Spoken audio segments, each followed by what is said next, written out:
Hello friends, welcome to Universe of Narutox. If you love Naruto what if stories and anime explanations, don't forget to subscribe to the channel. Now let's begin today's story. A 5-year-old Naruto groaned as he slowly got up. He blinked and found himself in a sewer, which was strange since the last thing he remembered was running from an angry mob. How in the world did he get into a sewer? Maybe they threw him down one. He wasn't sure. He sighed and began to make his way, hoping to find an exit. He didn't know how long he had been wandering. He could have been 5 minutes or 5 hours. Time didn't seem to have any affect here. Soon, he made it to a big room where he was staring at what appeared to be a cage. Curiosity got the better of him, and he squeezed through the bars, which was easily done due to him not eat properly. He was smaller and skinnier than most kids his age. After slipping through the bars, he went deeper till he walked into a large room. It was huge, all in red, with green fire shooting out of the top of 2 pillars. The little blonde crept closer and jumped, and 2 jets of green fire came shooting up with a great roar. An image of a huge menacing fox head appeared in the middle of the fire pillars. Who dares enter my lair? The fox asked in a menacing tone that rumbled and echoed throughout the huge cell. Hey, who are you? Nar asked. I am the Kobe, the great and powerful. Wh are you? The fox boasted. I am Naruto Uzumaki the scared shitless. Nar said freaked out. I see. So you're my jailer. The Kobe said staring down at Nar with an imperious stare. Jailer. Wait, you can't be the Kobe. The 4th killed you. Nar said he did no such thing. I am too powerful to be vanquished by a mere mortal. He sealed me inside you to protect his precious village. The Kobe said. Nar was about to say something when he saw something swaying. He turned his attention to it and could have sworn he saw a red curtain with tails swinging back and forth from beneath it. He made his way over. Hey, what are you doing? Stay away from there. The Kobe ordered. Nar ignored the fox and pulled the curtain away to find a small red fox working a control panel. Pay no attention to the fox behind the curtain, the Kobe and the small fox said. You're the Kobe? Nar asked, staring at the small fox. Yeah, it's me, the small fox sighed. But why? Why the whole thing? Nar asked, confused. Hey, I thought it would be fun. Saw it in a movie once, the fox said as he used a paw to rub the back of his head. Nar's sweat dropped. The great beast Kobe did this whole show because he saw it in a movie and thought it would be fun. So, Nar, since you're here, I think it's time for us to get started, the fox said.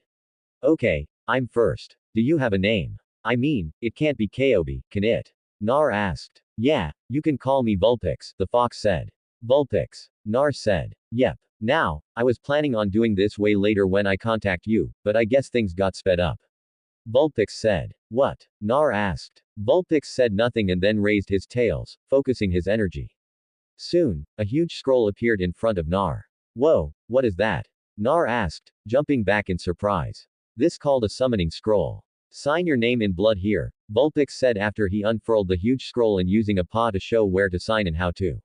Nar bit his thumb and wrote his name. He then looked back at Vulpix for further instructions, but then suddenly he got a massive headache. He held his head as he lopped onto his butt. He kept one arm extended to keep himself from falling on his back, but the headache wouldn't go away. He closed his eyes for a spell, and soon the headache passed. What was that? Nar asked. Oh yeah, sorry about that. I forgot to warn you about the massive info load you'd get after signing, but that was a minor detail, Vulpix said casually. Yeah, minor, Nar grumbled, still feeling the phantom pain of his headache from the info download he had gotten. Congrats, you are now the summoner of pocket monsters, Vulpix said. Pocket monsters? Naro asked now with his head not hurting anymore. Yeah, they are creatures like me, but they come in all shapes, sizes, creatures, and kinds. In fact, there are too many for me to name since new ones seem to keep appearing every year or so, Vulpix said. Okay, so how do I? Nar paused for a second as he seemed to know the answer to his own question. This perplexed him and his eyes went cross-eyed. Ah, I see you figured it out. The info load you got told you all you need to know. You know how to summon, and with a bit of practice, you can figure out and choose what pocket monster you want. But you'll need practice since there are so many, Vulpix said. Nar nodded. Good. Now get going, Vulpix said. Wait, how I am supposed to do that? Nar asked. Before Vulpix could answer, the fox faded away and everything went black. When Nar opened his eyes, he was in a hospital bed with a familiar figure sitting beside him. Hey, old man, the blonde croaked. Nar, you're awake. I am very glad, the old man said with a smile. The old man sitting beside Naruto was the 3rd Hokage Hisan Surbi. He ruled Konoha after the fourth died after sealing the Kyobi. He was forced out of retirement due to popular demand since they needed a stable figure to take a hold of the village after the Kyobi attack. Yeah, what happened? Nar asked, sitting up. Hi. He had done his best to protect Naruto. But even so, it didn't seem like enough. He made a law that forbid anyone talking about the Kyobi, but it seemed the village got around this by telling their children to stay away from Naruto, and like good kids, they listened to their parents. This left Naruto a very lonely child. It got so bad that Naruto was kicked out of the orphanage, and Hiruzen found him rummaging through the trash several months later. He gave the young boy an apartment and money to pay for it as well as food, too. The only problem was no store sold Nar anything. It made his blood boil to see the village he cherished so much treat a child so harshly. The village ignored the fourth's last wish of treating Naruto like a hero. He knew the fourth would be extremely pissed at what has been happening to Nar. He knew his mother would be beyond pissed if she knew. He shivered at just the thought. The Ambu watching over you found you unconscious on the ground. Can you tell me what happened before that? Hai asked. Nar explained how he was running from another mob which made the Hokage very angry. Nar decided not to tell the old man about meeting Vulpix till later. So when can I get out of here? Nar asked. In a day or so, Nar. The doctors just want to make sure you're all right. Hai said. Hai personally selected the doctors and nurses that looked after Naruto. He chose doctors and nurses that would see Naruto as a boy, not the demon that he held inside. It was a very tough process, but in the end, he found a staff that wouldn't harm Naruto while in their care.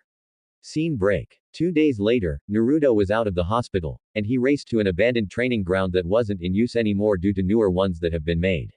Okay, now what should I do first? Nar asked out loud. Send out the smartest pocket monster you have and have him go to the library. Vulpix said. Vulpix, is that you? Nar asked as he looked around trying to find Vulpix. Yeah, but talk in your mind like you're thinking. Vulpix said. Like this. Nar asked. Yeah, we can now communicate like this all the time. No need to speak out loud. Vulpix said. Cool. Nar said. Yeah, now get to summoning. Vulpix said. Nar nodded and racked his brain through the info he had to find the right pocket monster. It took some time since his mind wasn't used to it all. He finally found the one and did the required hand signs. Summoning Jutsu, Alakazam, I choose you. Nar called. A plume of smoke appeared and soon an human L-looking kind of creature appeared. His limbs looked thin and frail. In his grasp was 2 spoons. Who has summoned me? It asked. That would be me. I am Naruto Uzumaki, the new summoner of pocket monsters, Nar said with a wave. I see. The humanoid figure said. Nar felt something push in and rummage around in his head. He grimaced. Hey kid, summon me so I can talk to Alakazam. Vulpix said. I can't. You're sealed within me. You can't escape. Naruto said. I can come out, but I won't have any powers really. Vulpix said. Okay. Naruto said. He then did some more hand signs. Summoning Jutsu. Vulpix, I choose you. Vulpix appeared and raised a paw in greeting Alakazam. Yo Allah, how are you doing? The fox asked, holding his paw in greeting. Pix, it's been a long time, Alakazam said, nodding his head. The 2 monsters chatted a bit, catching up with one another. I see. So that's what's going on. You were sealed within Naruto after your rampage and now he's the pariah of the village and you've chosen him to be the pocket monster master. Alakazam said. Yep, that's about it. You in? Vulpix asked with a nod of his head. I am, but I think you should talk to the boss to get final approval. Alakazam said. Right. Naruto, here's what you need to do, Vulpix said. Nar had sat back and let the 2 monster talk. When he was called over, he went over and bent down, and Vulpix whispered into his ear. Naruto then straightened up and nodded. He did some more hand signs. Summoning Jutsu, Mew, I choose you. Another plume of smoke and a small pink-called creature with a long thin tail appeared. He was curled in a ball snoozing, it seemed. Yan. Oh man, who has woken me up? I was having such a great dream of sunshine and daisies, the pink creature said, rubbing his crystal blue eyes. Alakazam and Vulpix just blinked, unsure what to even say to that. Nar was totally confused and his face showed it. He was a bit tired since the pocket monster he summoned took a lot out of him. Mew, hey, it's me, Vulpix. I have someone I want you to meet, Vulpix said, waving his paw around. Oh, Pixie, it's great to see you. Done any fun pranks lately? Mew asked happily without a trace of sleep. No, here's what has happened. Vulpix said seriously. The Red Kit soon explained the whole thing and Mew looked angry upon hearing it all. Then his expression changed and his eyes shifted to Nar. You think he's worthy enough for this honor? Mew asked seriously. I do. After all the abuse he's suffered, he's still the same kind person. Vulpix said with a nod. I'll be the judge of that. Mew said, then stared Nar in the eyes. Nar saw his whole life flash before his eyes. It even went through his infancy where he saw what his mom looked like and her name as well, who his dad was too. Then saw the ceiling of Vulpix into him. He saw all the abuse and hatred he had endured. Mew was looking through all of Naruto's life to see if Nar was worthy. Nar gasped and fell to his knees panting for breath. Though they were just memories, he could feel the phantom pain of all those attacks from his past. WHW. What was that? The blonde asked, breathing hard. I apologize for that, Nar, but I needed to looking into your mind to see your life, Mew said. So, does he pass? Vulpix asked anxiously. He does. I named Nar Uzumaki Namikaze, the summoner and master of pocket monsters. I give you permission to summon me and all of our kind, Mew said. Thanks, Nar said, slowly getting up. No problem. I'll be going. I'll let everyone know what's going on and about our new master, Mew said, then disappeared. Well, now that's over, let's get to work, Vulpix said, clapping his paws together. Scene break. Nar trained hard. He used several fighting-type pocket monsters to help him out. They were Lucario, Machamp, Hariyama, Hitmonlee, Hitmonchan, and Hitmontop. These pocket monsters helped Nar on the physical side of his training. Alakazam provided much information and improved Naruto's reading and writing skills. Alakazam read the entire Konoha library, storing all the knowledge and taught it to Naruto bit by bit as the young one needed it. During this time, Naruto trained not only his body but mind. Alakazam kept telling Nar that a shinobi not only trains his body but mind also. With his mind, he got faster in selecting the right monster he needed till it was almost coming to him as a second nature. But Alakazam made sure Naruto worked on his ninja skills, too. Since Naruto needed to be able to use those skills than just rely on his summons, Alakazam drilled in to be good in many areas and not to focus on one thing. It would make him more dangerous. Ah, how come Enjutsu is awesome? So why do I have to learn all this other stuff? Nar wed. Because young one, a true shinobi, is knowledgeable in all things, so he can enter any situation and be in control of it rather than flounder and die due to lack of knowing, Alakazam said wisely. Naruto pouted but accepted it. He trained with the other forms a shinobi uses but found he couldn't use genjutsu due to not having the precise chakra control needed for it along with having too much chakra too. But that meant Naruto had to train in recognizing it and dispelling it. It was decided that Alakazam would remain out to help Nar. The psychic type would gather info for Nar whenever he asked or provide much needed guidance to the young blonde when needed. With Naruto knowing his true heritage, he learned from Alakazam about how many enemies his father had and reasoned why he wasn't told before. Nar was upset at not knowing, but Alakazam talked him into understanding why. So, he let it be. He'd have something over the old man in the future he could use. He decided to enroll Naruto in the Ninja Academy and Naruto was happy since he wanted to become a shinobi. But when he entered, he got bored listening to all the lectures there were. Not to mention many of the teachers were biased to him and wouldn't teach him at all. So he had to have Alakazam teach him what the teachers wouldn't. In his 4 years at the academy, he stayed just at average, not showing anything fancy at all. He learned early that a true ninja's greatest skill is deception and he was going to make the most of it. The shinobi world will be very surprised when he became a leaf shinobi. During these 4 years, Naruto trained more with the pocket monsters. In his second year, he had to tell the old man about it since he caught him. So Nar introduced Hiruzen to Vulpix. That was quite the meeting. Nar, what in the world is going on here? Hai asked. Before the Hokage was a destroyed training field. Nar was there panting hard. Hey old man, just doing some training. Nar said with a grin. I see. But how did all of this happen? Hiruzen asked. Kit, you better tell him. He's not going to let this lie. Besides, I think you can trust him. Vulpix said. Okay, Vulpix. Nar said. Naro, are you alright? His asked. Huh. Oh, yeah, I am fine. Anyway, can we talk? Nar asked. So, the two went to Hiruzen's office and he placed a seal to keep it private after Naruto's urging. Now, what did you want to talk about, Nar? Hai asked. I am in contact with the fox. Nar said. The pipe in Hiruzen's mouth fell out of his mouth as he stared wide-eyed at Nar. He was shocked that Naruto that he held the Kobe. His eyes roamed all over the boy's body, seeing nothing that looked like Naruto had been taken over by the demonic fox. But he was still tense, not wanting to take any chances at all. Before you go all nuts, the fox is all right, Naruto said. Naro, how can you be sure? His asked with uncertainty. Nar did some hand signs that the old Hokage recognized as summoning jutsu. He had no idea how Naruto knew this and how he could do it so fast and efficiently. Summoning Jutsu, Vulpix, I choose you. A plume of smoke arose and a small red fox appeared.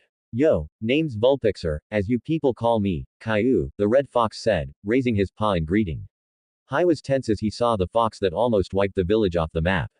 But he could tell there was no foreboding aura around the creature, especially how small the red fox was. Was this the same beast that caused all that havoc and destruction all those years ago? Are you really the Kobe? He asked in a dubious tone. Yeah, but call me Vulpix. That's my name. Anyway, sorry about attacking your village. It was a total mistake, Vulpix said. Why did you attack our village in the first place? Hai asked. Yeah, I've been wondering that, too. Naruto said. Well, to tell you the truth, I kind of got really excited after my favorite team won, and I kind of got drunk and celebrated in my own way, Vulpix said with total embarrassment. Nar and Hiruzen sweat dropped. The entire village was destroyed just because Vulpix was drunk celebrating after his team won. After getting over that shock, Hiruzen had a meaningful conversation with Vulpix and Nar. And Vulpix told him how Nar was now the summoner of pocket monsters. The fox told Hiruzen that Nar was the only one and he could let more join in, but they'd have to ones that Nar absolutely trusted. Hai understood and agreed with Vulpix about keeping this all secret. He even gave the two a training ground where they could practice. In Naruto's third year, there was a great discovery. It seemed Naruto could do certain moves that the pocket monsters could do. They found that he was tapping into Vulpix's powers, enabling him to use pocket monster attacks. Whoa. What was that? Nar asked. He had shot out a strange blue ball of whirling energy from his palm. That Nar is called Orpheus. Interesting. I didn't think you could perform our kinds of attacks, Lucario said in complete shock at what he had seen. Yes, that is interesting. I wonder what else he can do. Machamp said as he used one of his hands to rub his chin in thought. We should experiment with this and see what his limits are, Vulpix said. Naruto nodded and Vulpix had him summon a few more pocket monsters. They were Amphos, Sceptile, Infernape, Blastoise, Excadrill, Garchomp, and Bisharp. Together, they all helped Naruto find out what of their attacks he could actually do. They found Naruto couldn't do any psychic attacks since it took much mental focus, and Naruto just didn't have the strength for that at all. But Naruto could do several fighting type moves as well as water, rock, ground, and other types as well. His strongest though was fire moves, which Vulpix surmised that was because he was a fire type too, so it would make fire type moves easier for Nar to use. Another of his favorites was teleport since it was like shushening, but without the leaves or anything. Nar used it to travel around since it beat walking everywhere. It was decided that though these moves didn't need any hand signs that Naruto would act like they do, it would throw off everyone and Vulpix thought it would be a great joke to play on the Uchihas who like to copy jutsu. They couldn't copy these since they didn't use chakra and they didn't need hand signs. It was also found that Nar couldn't do a regular bush due to having so much chakra and he wasn't able to produce a stable clone no matter what. So Naruto went to Hiruzen to explain his problem and Hiruzen taught him the shadow clone jutsu and Nar picked it up fast. Scene break. Naruto sighed as he finished the written portion of the test. He didn't know why there was a written portion since when does that come in handy when you're a shinobi. All right class, let's go outside for the next part of the genin exams. The teacher said. Nar followed along with the rest of his class. Even after 4 years now, Naruto hadn't made any real friends.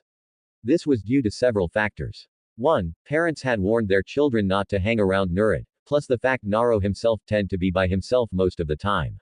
He'd mentally talk to Alakazam or Vulpix if he got bored. Right now, the first part of the physical test is Kana and Shuriken throwing. Let's start, the teacher said. Nar watched all of his fellow classmates did their turn. When he was called, he got 7/10 in Kana and 7/10 in Shuriken. After that, it was sparring. Nar and his whole class would fight against the second Chunin instructor who was there, and the first Chunin instructor would watch and take down the scores of the class. Naruto's turn came up, and he fought, but could tell that Chunin hated him like most of the village and did everything he could to hurt Nar. Nar countered each attempt made and made it through with very few scratches. Once back in class, it was time to be tested for the 3 jutsu that every genin should know. Bushin, Henge, and Kavarami. Naruto waited patiently for his turn, and when it was time, he performed them all. Though, he gave them a note the Hokage gave to him, so the teachers knew to expect his cage bush instead of the regular bushin. Naruto was tempted to just use teleport instead of Kavarami since it was basically the same minus the log with Kawarimi, but Vulpix talked him out of it. In the end, Naruto came out of class wearing his new hide, ready to start his career as Shinobi of Konoha. He was told to report back to class in a week to get assigned teams. So, Naruto spent that time to work more on his skills along with his trainers, i.e. his pocket monster summons. Scene break. Nar was back in class with a new outfit. Alakazam and Vulpix decided that now Naruto was a shinobi. He needed an outfit befitting his new status. So they made him ditch the orange jumpsuit and he now was wearing a mesh undershirt with a black shirt with a blue swirl on front of it. He then had a jacket over that. The jacket was long-sleeved and was in a dark gray color with a big circle on the back with a red top and white bottom and there was a white button in the middle of the ball. The jacket also had plenty of pockets. He wore black cargo-style pants with several pockets for items as well as he had 2 weapons pouches on each thigh. 1. His feet looked like sneakers, but they were more durable than a normal sneakers and were a heck of a lot more comfortable than shinobi sandals. On his hands was fingerless gloves in the color of black with red flames on them. Nar sighed as he stared at the teams leaving with their new instructors. He grumbled a bit at whom he was teamed up with. First was a pink-haired girl named Sakura. Nar at first liked her, but after having a heart-to-heart talk with a couple of his pocket monsters, they made him see the light. Sakura was just another fangirl. She wasn't a kunoichi and would probably die on the first mission out of the village. She was intelligent, but she was weak physically and didn't even train at all. The only thing that mattered was to look pretty for Sasaki Uchiha. And that brought Naruto's thoughts to his final teammate, Sasaki Uchiha, the last Uchiha after his brother killed the entire Uchiha clan. Naruto learned all of this from Alakazam, who read the file after the Uchiha massacre. Now Sasaki was good. He was the top of the class, but boy did he have some mental issues. The boy was a total emo, and Nar could swear he sees a dark emo brooding cloud whenever he sees Sasaki around. 2 hours pass and they are the last team in the room. Sasaki was brooding like usual with his emo cloud hovering above his head. Sakura was trying to ask Sasaki out for the nth time while Naruto was in a lotus position meditating. Boy, this guy sure likes to be late. Vulpix said. Yeah. Hey Alakazam, can you get me any info on Kakashi? Nar asked. Of course, I'll get on it. Alakazam said. The sound of the door opening made Nar open an eye. From first look at you three, I can tell this is going to be boring. The man with white hair standing right up in his headband covering one eye. He also had a face mask on covering the bottom half of his face and a very lazy laid-back look. Meet me on the roof, he said. He left and Sasuke and Sakura got up and headed out. Sakura turned around to tell Naruto to hurry only to find the room empty with no Naruto in sight. Scene break. Kakashi Hatake, the Junin instructor of Team 7, was sitting on the roof. He was reading his favorite book, giggling away at certain parts. He sensed something and turned to find Nar sitting there. How did he get here so fast? Kakashi thought, you know that's highly inappropriate material to read in public. Nar said eyeing Kakashi's book. You say something? Kakashi asked casually. Nar ignored Kakashi and went back to meditating. Hey, how do you get here so fast? Sakura shouted. A shinobi never reveals their skills. Naruto said as he heard the ringing in his ears due to how loud the banshee was. Sakura huffed but sat down making sure she sat as close as she could to Sasaki. Sasaki just looked at Naruto trying to analyze him. Maybe the blonde loser could be a challenge for him after all. Okay, since we're all here, let's get to know one another, Kakashi said, closing his book. What do you mean, sensei? Sakura asked. You tell each other your likes, dislikes, that kind of stuff, Kakashi said in a bored tone. Why don't you start, sensei? Sakura offered. Okay. Name is Kakashi Hatake. I have some likes, some dislikes. My dreams are personal, Kakashi said, finishing with an eye smile. Sasaki and Sakura just stared at their sensei. All we got was his name, they thought. Nar, however, was getting all the info he needed of Kakashi via Alakazam. Interesting. He was an Ambu and he even watched over me when I was little. He was a student of my father's as well. Hey, looks like he has the sharing as well. This is going to be interesting, Naruto thought. Yeah, but look, he hasn't ever passed a team yet. That means he very strict, Vulpix said. I guess that he's very lazy, Naruto countered. Good point, Vulpix said. During this time, Sasaki went all emo with the dark cloud getting even bigger as he introduced himself. It looked like there was going to be some emo rain in the forecast. Sakura also went and her was mainly made of giggling, blushing, and squealing. Okay, Blondie, you're last. Kakashi said. Nar blinked, then nodded. Name's Nar Uzumaki. Likes are my summons and the few people who are precious to me. Dislikes are arrogant people, those who can't tell a weapon and the scroll that it's sealed within. Emos with huge sticks up their butts and fangirls' dreams. Well, don't know about that yet, he said. Kakashi nodded since he knew the burden Naruto carried and had no ill feeling towards Nar at all, though he was curious to what Nar meant by summon since he was pretty sure a genin never had a summoning contract ever. Okay, it looks like I got an avenging emo, a pathetic fangirl, and what appears to be a capable shinobi. Sounds like fun, he thought. Okay, now that we're done with that, it's time for the test to become genin. Kakashi said test, but we already did that, Kakashi-sensei, Sakura said dumbly. No, that was just the first part. This test will see if you're truly ready to be Shinobi, Kakashi said. Sakura looked shocked at hearing this and Sasaki looked pissed as he tried to glare with great intimidation at Kakashi. Naruto looked bored. Right. Meet at training ground 13 at 7 in the morning. Oh, and I suggest no eating breakfast. You'll just throw it up, Kakashi said. Scene break. The next morning, both Sasaki and Sakura are waiting for their sensei and their third teammate. Both were extremely hungry since they were told not to eat. They were also very tired since they got up early. Both were on the cusps of sleep. Nar was nowhere to be seen since he knew that Kakashi would be late and the don't eat breakfast was a suggestion, not an order. So Nar got a good night's sleep as well as ate a good healthy breakfast. He appeared just walking leisurely into the training ground. Where have you been? Sakura screeched. Nar ignored her. Loser, you're late. Sakura screamed. Nope, I am not late. Kakashi isn't here, so technically I am here early, Naruto said. Sakura was about to screech again when Kakashi appeared. Yo, he greeted with an eye smile. You're late. Sakura screamed. Yeah, about that. I was on the way here and then a little girl's balloon got stuck, so I helped get it down.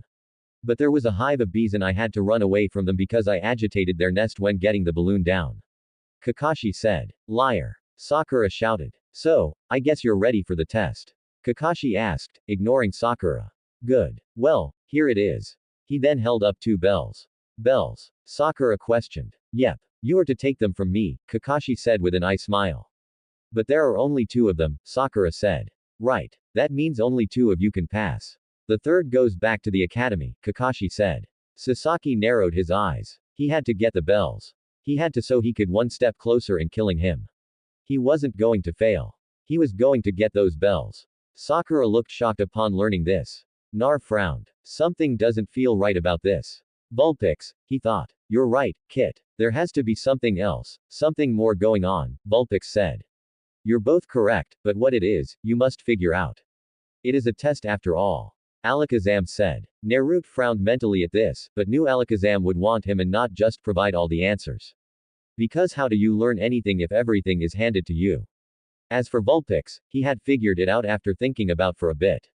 But the Kitsune decided to keep it to himself and let Nar figure it out for himself. Okay, you got till noon to get the bells. The loser doesn't get to eat. Come at me with all you got. No holding back. You've got till the timer runs out, Kakashi said as he pulled out an egg timer from his pouch as well as opening a scroll and producing 3 meals. Sasaki and Sakura's stomach growled. All right, any questions? Kakashi asked. There was none. Good. Begin. Kakashi said. There were 3 blurs and they all hid. Kakashi pulled out his little orange book and began reading as he spread out his senses to locate the genin. It appears that the Uchiha has good hiding skills. Pinky not so much. I mean, I can still see her hair. Now, where is the blonde one? Kakashi thought. Naruto was up on a tree with a great view of where Kakashi was. He already knew where his 2 teammates were. Sasaki was hiding in the bushes closest to him and Sakura. Well, she was easy due to her pink hair. He watched on waiting for some movement. Then he saw Sasuke come blazing out. He shook his head. Kakashi is a Junin and Examu captain. There's no way King Emo can win. Naruto thought. True, but me thinks Kakashi won't be going out. This is a part of the test to see where your skills are at. Vulpix said. Huh. So, does that mean I should show off my summoning? Nar said. Nah, keep that in your bag of tricks. But show him some other stuff, though. Just don't go overboard. You want to have some things up your sleeves, Vulpix said. Naruto nodded as he watched Sasuke get owned by Kakashi. No matter what Sasuke did, Kakashi could always counter it.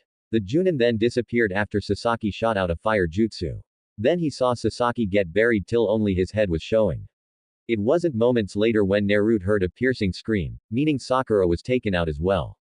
That leaves just me, Nar said to himself. Yep. So, what are you going to do? Kakashi asked. Naruto looked around and found Kakashi on a branch next to him reading still. Well, first I think I figured out the test. Nar said. Oh, you have. Kakashi asked curiously. Yeah, it's teamwork, Nar said. Kakashi was surprised. But I smiled at Nar. He was liking this kid more and more. You're correct, but why didn't you help your teammates? He asked. Why would I? The Banshee would tell me, I am a loser and would try and go help Lord Emo. As for the Lord Emo, he's got this holier-than-thou complex and won't accept help of any kind since it would be below him. How am I supposed to work with that? Nar asked. Kakashi had to agree with Naruto on that. Soon the buzzer went off. Both Sasaki and Sakura were tied to the posts with Naruto and Kakashi standing in front of them. How come I am tied up and not the loser? I am an Uchiha. Sasuke groused. Yeah, Sasaki is so much better than that loser. He should be tied up, not Sasuke, Sakura said vehemently. You both are tied up because you both failed to see the true reason of the test, Kakashi said. What do you mean Nar didn't get the bells either? Sakura asked. The bells are of no consequence. Nar would care to explain to them the true meaning of the test. Kakashi said. Nar nodded. The true meaning of the test is teamwork. Teamwork is the cornerstone of all Konoha shinobi. You are only as strong as the rest of your team. That's also why shinobi and Konoha always work in teams. The blonde pocket monster summoner said. But why didn't you just say that? Sakura asked confused. Gez. And you're supposed to be the smartest kunoichi in our class. Sakura glared at Naruto for this jab at her. A ninja is supposed to look underneath what is being said. Not everything is what it seems in our line of work, Naruto said. Kakashi nodded. Naruto's right. You must look underneath the underneath. The masked Junin said. Sasaki scowled. He didn't need a team since that would only drag him down. His one and only goal in life was to kill his brother and restore honor to his clan.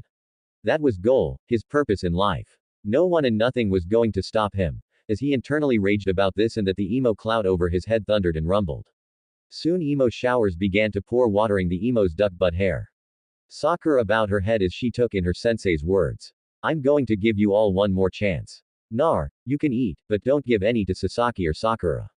Kakashi said. Nar nodded. Kakashi left in a swirl of leaves. Nar created 2 shadow clones and they brought the 2 meals to Sasaki and Sakura. What are you doing? He said not to feed us. Sakura asked as a chopstick of food was close to her mouth. You two haven't eaten at all and we're going to need your strength to face Kakashi again.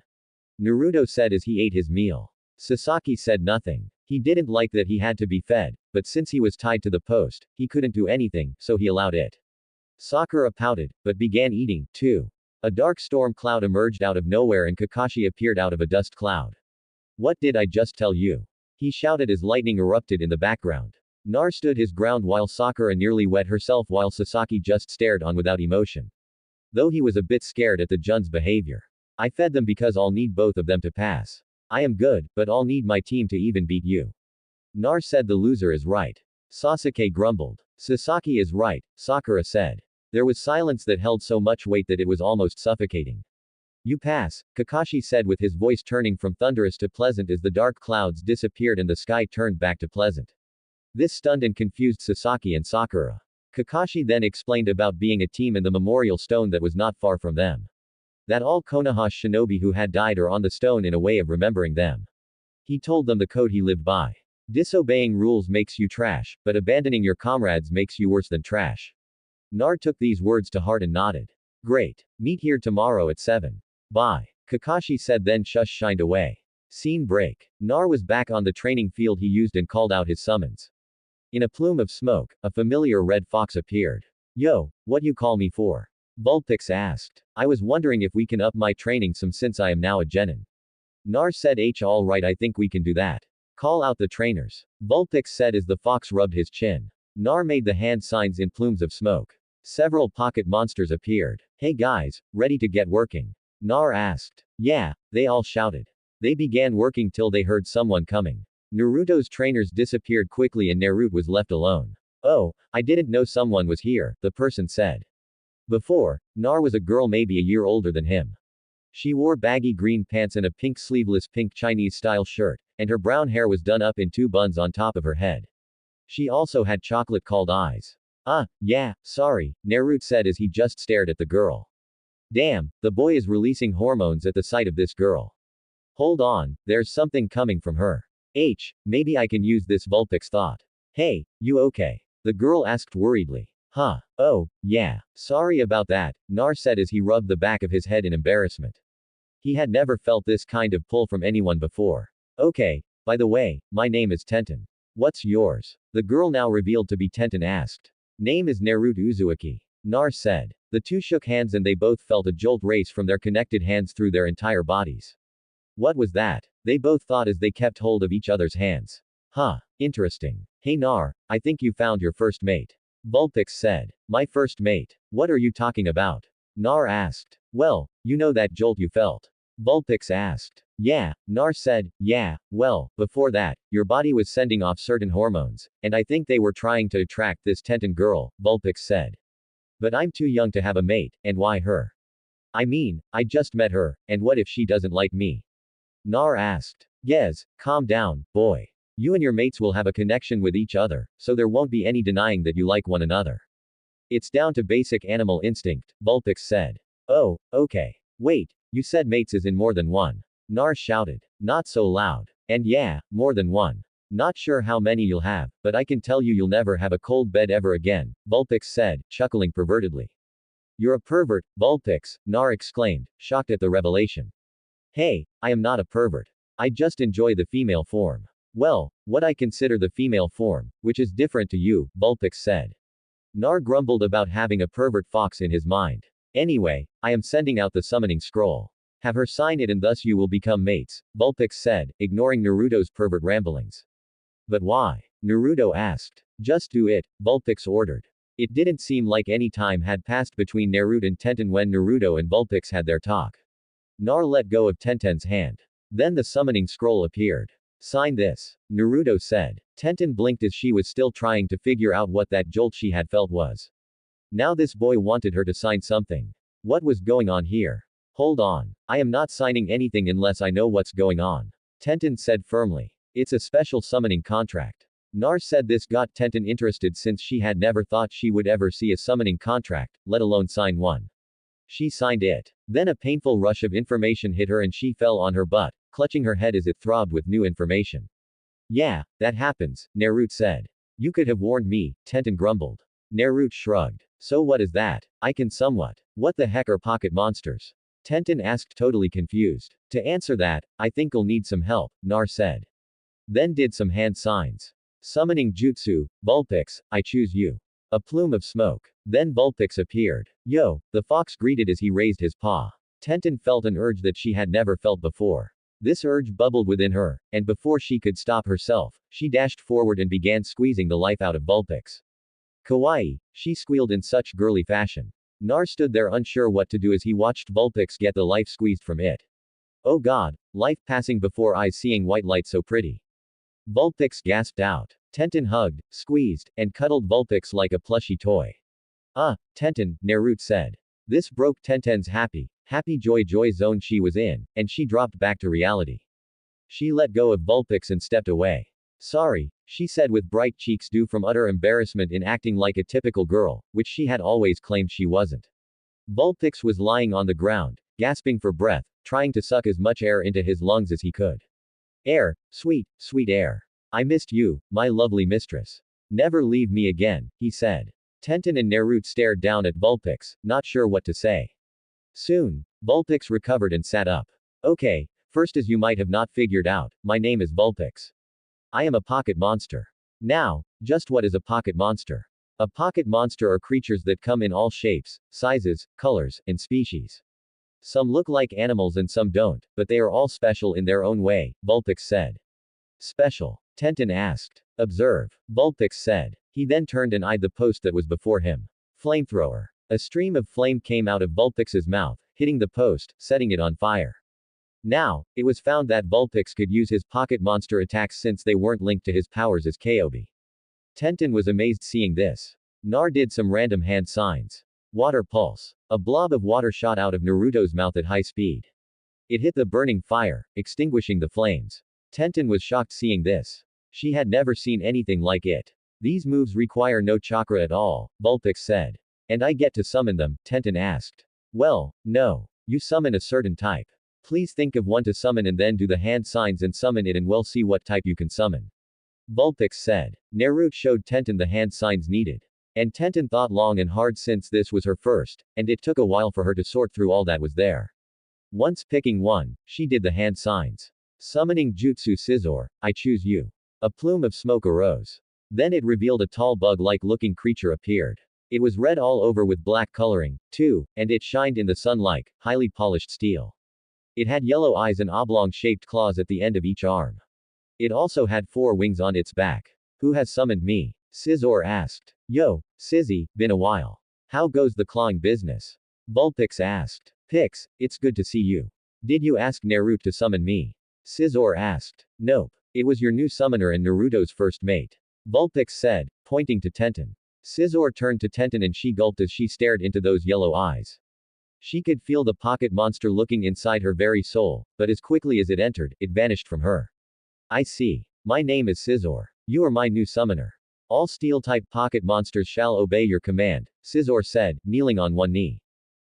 Thank you, Tenten said. Scizor nodded, then disappeared in a plume of smoke. So, you're the summoner of steel type. Huh, that's interesting, Vulpix said. What's going on? Someone please tell me. Tenten asked as so many questions filled her head. This is going to be a while, Naruto sighed. Vulpix as well as Alakazam who appeared told Tenten everything. Tenten was shocked upon hearing Naruto held the Kyuubi and Vulpix is actually the Kyuubi. She then listened to Naruto's whole life story and felt for the boy. She pulled him into a hug and Nar stiffened before he relaxed and hugged Tenten back. This was the first hug he had ever gotten that wasn't from the old man or Yame. They held one another for a while, then parted. The talk began again, and Tenten realized what her signing the contract signified. She was now one of Naruto's mates. She wasn't sure if she should be upset, but then she remembered the jolt and she liked it. So, she decided to see how it goes since she liked Nar and might as well see what happens. So, what do you think of all this? Nar asked nervously. I think we need to go on a few dates to get to know one another more, Tenten said with a smile. A date. Nar stuttered in a certain Hyuga fashion. Yeah, come on. Let's go. Tenten said as she dragged Nar away. Hey, wait. Nar shouted as he was dragged away. Vulpix laughed his off at the sight and Alakazam sighed and shook his head as he disappeared. Vulpix followed soon after still laughing his off. Scene break. Tenten had dragged Naruto to his favorite ramen stand since after hearing how all other places wouldn't even allow him entry then that put a hamper on eating options. She had no problem with ramen, though, and figured it would be a nice first date. Once at the ramen stand, she lopped Nar into a stool and sat next to him. Nar was rubbing his arm that felt like it was getting pulled from its socket thanks to Tenten. Did you have to be so rough? He grumbled. Tenten just shrugged. The two ordered their meals and had a friendly chat to get to know one another. Afterwards, they parted ways, feeling good about each other and their futures. Scene break. Naruto and Tenten went a few dates with each other when Tenten was in the village and after their missions training for the day. They spent their time getting to know one another and enjoying each other's time together. Also, during this time, Naruto helped train Tenten on her summoning. It was found Tenten could also use pocket monster attacks, too. Flash Cannon and Bullet Punch were two of Tenten's favorite to use. She also was taught by some of her steel-type pocket monsters in their moves.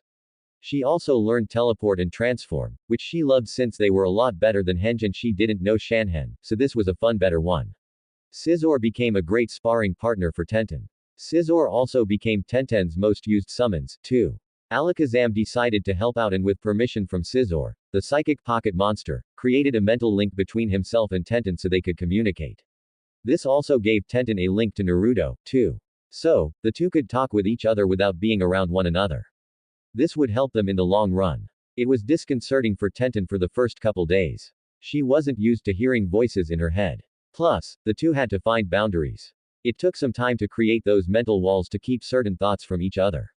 Though, Naruto had a leg up on Tenten since he's had Vulpix and Alakazam in his head for so long. He helped Tenten create those walls and Alakazam helped too. Scene break. Naruto was annoyed with all these lousy so-called missions he was undertaking. Thankfully with Tenten in his mind kept Naruto from bursting. Her calming voice kept Naruto in check. Kakashi didn't do much training with Team 7 only to raise their non-existent teamwork. This irked Tenten. I can't believe your sensei is so lazy. I mean my sensei is nuts, but at least he trains my team. Your sensei just sits around reading, Tenten ranted. Naruto kind of ignored this since he's heard all of this before from Tenten after being in his head during his team meetings. What can I do? I've asked before about training, but you know what he said. Naruto said, yeah, that your team needs to work on their teamwork before he even starts training you all. I think that's just a stupid excuse, not to mention him being 2 to 3 hours late for every meeting. I swear if he was my sensei, I would have castrated him a long time ago, Tenten said. Nar nodded. At the moment, he was helping paint a fence with his team while Kakashi sat in the shade reading his precious book. I think we should steal his book, Tenten suggested. Why should we do that? Nar asked. I like the suggestion. It will be fun. Vulpix chipped in. So, I am outvoted too. 1, Nar said. Yep, Tenten and Vulpix said. Naruto sighed but began planning with Tenten and Vulpix on how to get that blasted book from Kakashi.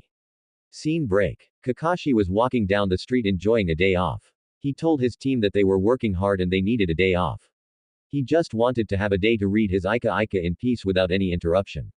What he didn't know was something was following him, waiting for their chance. In the shadows was a ferret. The ferret awaited for its chance. Then with a blaze of speed, he darted out and snatched Kakashi's book from him. Kakashi was shocked upon seeing his precious book gone. He hadn't seen who took his book since it happened so fast, and he was unprepared for it. He looked everywhere frantically, then saw a long furry creature waving his book in his mouth. That thing has my Ika. Ika must get it. Back the mask, Junin thought. He then chased after Ferret. Ferret dodged and weaved through the crowded streets with Kakashi right behind. But no matter what Kakashi did, Ferret was too slippery to grab. Get back here. Kakashi shouted. Everyone on the street stopped what he or she were doing to see one of the best Jun in the entire village chase after a furry animal. They had never seen an animal like this before, but the humor of the situation made them forget about first since they had never seen a Junin get bested by anything this small before. Ferret kept going, having the time of his life. Never had the ferret L-looking pocket monster had such a thrill. It was great fun racing around dodging this masked man. After hearing the plan, Vulpix and Tenten told him he was all for it. It had been a long time since he had any real good exercise. This happened the whole day, and Kakashi was totally exhausted as he was catching his breath. He was in a training ground, and Ferret was nowhere in sight. He had lost track of the pocket monster when it raced into the woods. Ferret was awaiting for the chase to continue from the bushes, keeping an eye on Kakashi. His keen eye ability made sure that Kakashi couldn't get the best of him. Soon he saw Kakashi get up and looked around hoping to spot Ferret decided to help him. He stuck his tail out and made sure Kakashi caught sight of it. Kakashi dashed forward after spotting the tail. Ferret dashed off, making sure Kakashi was on his trail. The chase continued long into the night, and Kakashi was totally tired and couldn't go on anymore. He collapsed on the ground, passing out from exhaustion. The next morning, he awoke to find his book just a foot in front of him. With great caution, like an animal investigating a strange new thing, he inched forward. He then pulled a canny and poked the book slightly. Nothing happened. He then poked it harder, and again, nothing happened. He then lunged at the book and held it to him, rubbing his face against the surface. My precious, he said in an insane manner as he petted and stroked the cover over and over in a loving fashion in a crouched position with his back hunched over. In the woods, hidden from Kakashi was Tenten and Naruto. They stared at this and smirked. Tenten pulled out a camera and began taking photos of Kakashi's behavior. Even Kakashi kissing his book over and over. Scene break. Photos of Kakashi decorated the entire village for weeks and the masked Junin couldn't show his face anywhere at all. His fellow Junin and former teammates in Anbu laughed at him whenever they saw him. All the shinobi in the village laughed at him as well as civilians too. He had to get out of the village. He didn't know who took the photos, but when he did find out they were going to pay and pay dearly. Team 7 stood in front of the Hokage waiting for another mission. They had just finished capturing Tora, the Damo's wife's cat for the nth time. Let's see. Clean out the kennels for the Inuzukas, restocking the general store, weeding the garden, Hizen murmured, going through the missions he had on his desk. Lord Hokage, I request AC rank mission for my team, Kakashi said. AC rank, you think they're ready, Kakashi? Hai asked. Kakashi nodded, but this was kind of a lie since the real reason he wanted AC rank mission meant he would be out of the village and away from the laughing and hopefully when he returned it have died down. Though his team had done over the max number of D-rank missions and were qualified to do AC rank mission anyway. I am Lord Hokage the Masked Junin. Very well, here we are. A simple C rank mission. You are to escort a bridge builder back to his country of Wave. There should be minimal risk, just some bandits, Hisan said, reading the mission. Well take it, Kakashi said. Sasaki looked at the mission hungrily. He was tired of all these worthless D-rank missions. They were beneath him since he was an Uchiha. And as an Uchiha, he deserved better missions. He had to get better missions so he could get stronger and kill his brother. Yes, it was all coming together. He would get stronger in the mission and he'd be one step closer to killing his brother, thus avenging his clan. Thunder again rumbled throughout the emo cloud. Sakura pouted since she could no longer irate Sasaki. This meant she actually had to do some real work. Nar listened to all of this and he knew Tenten was listening too.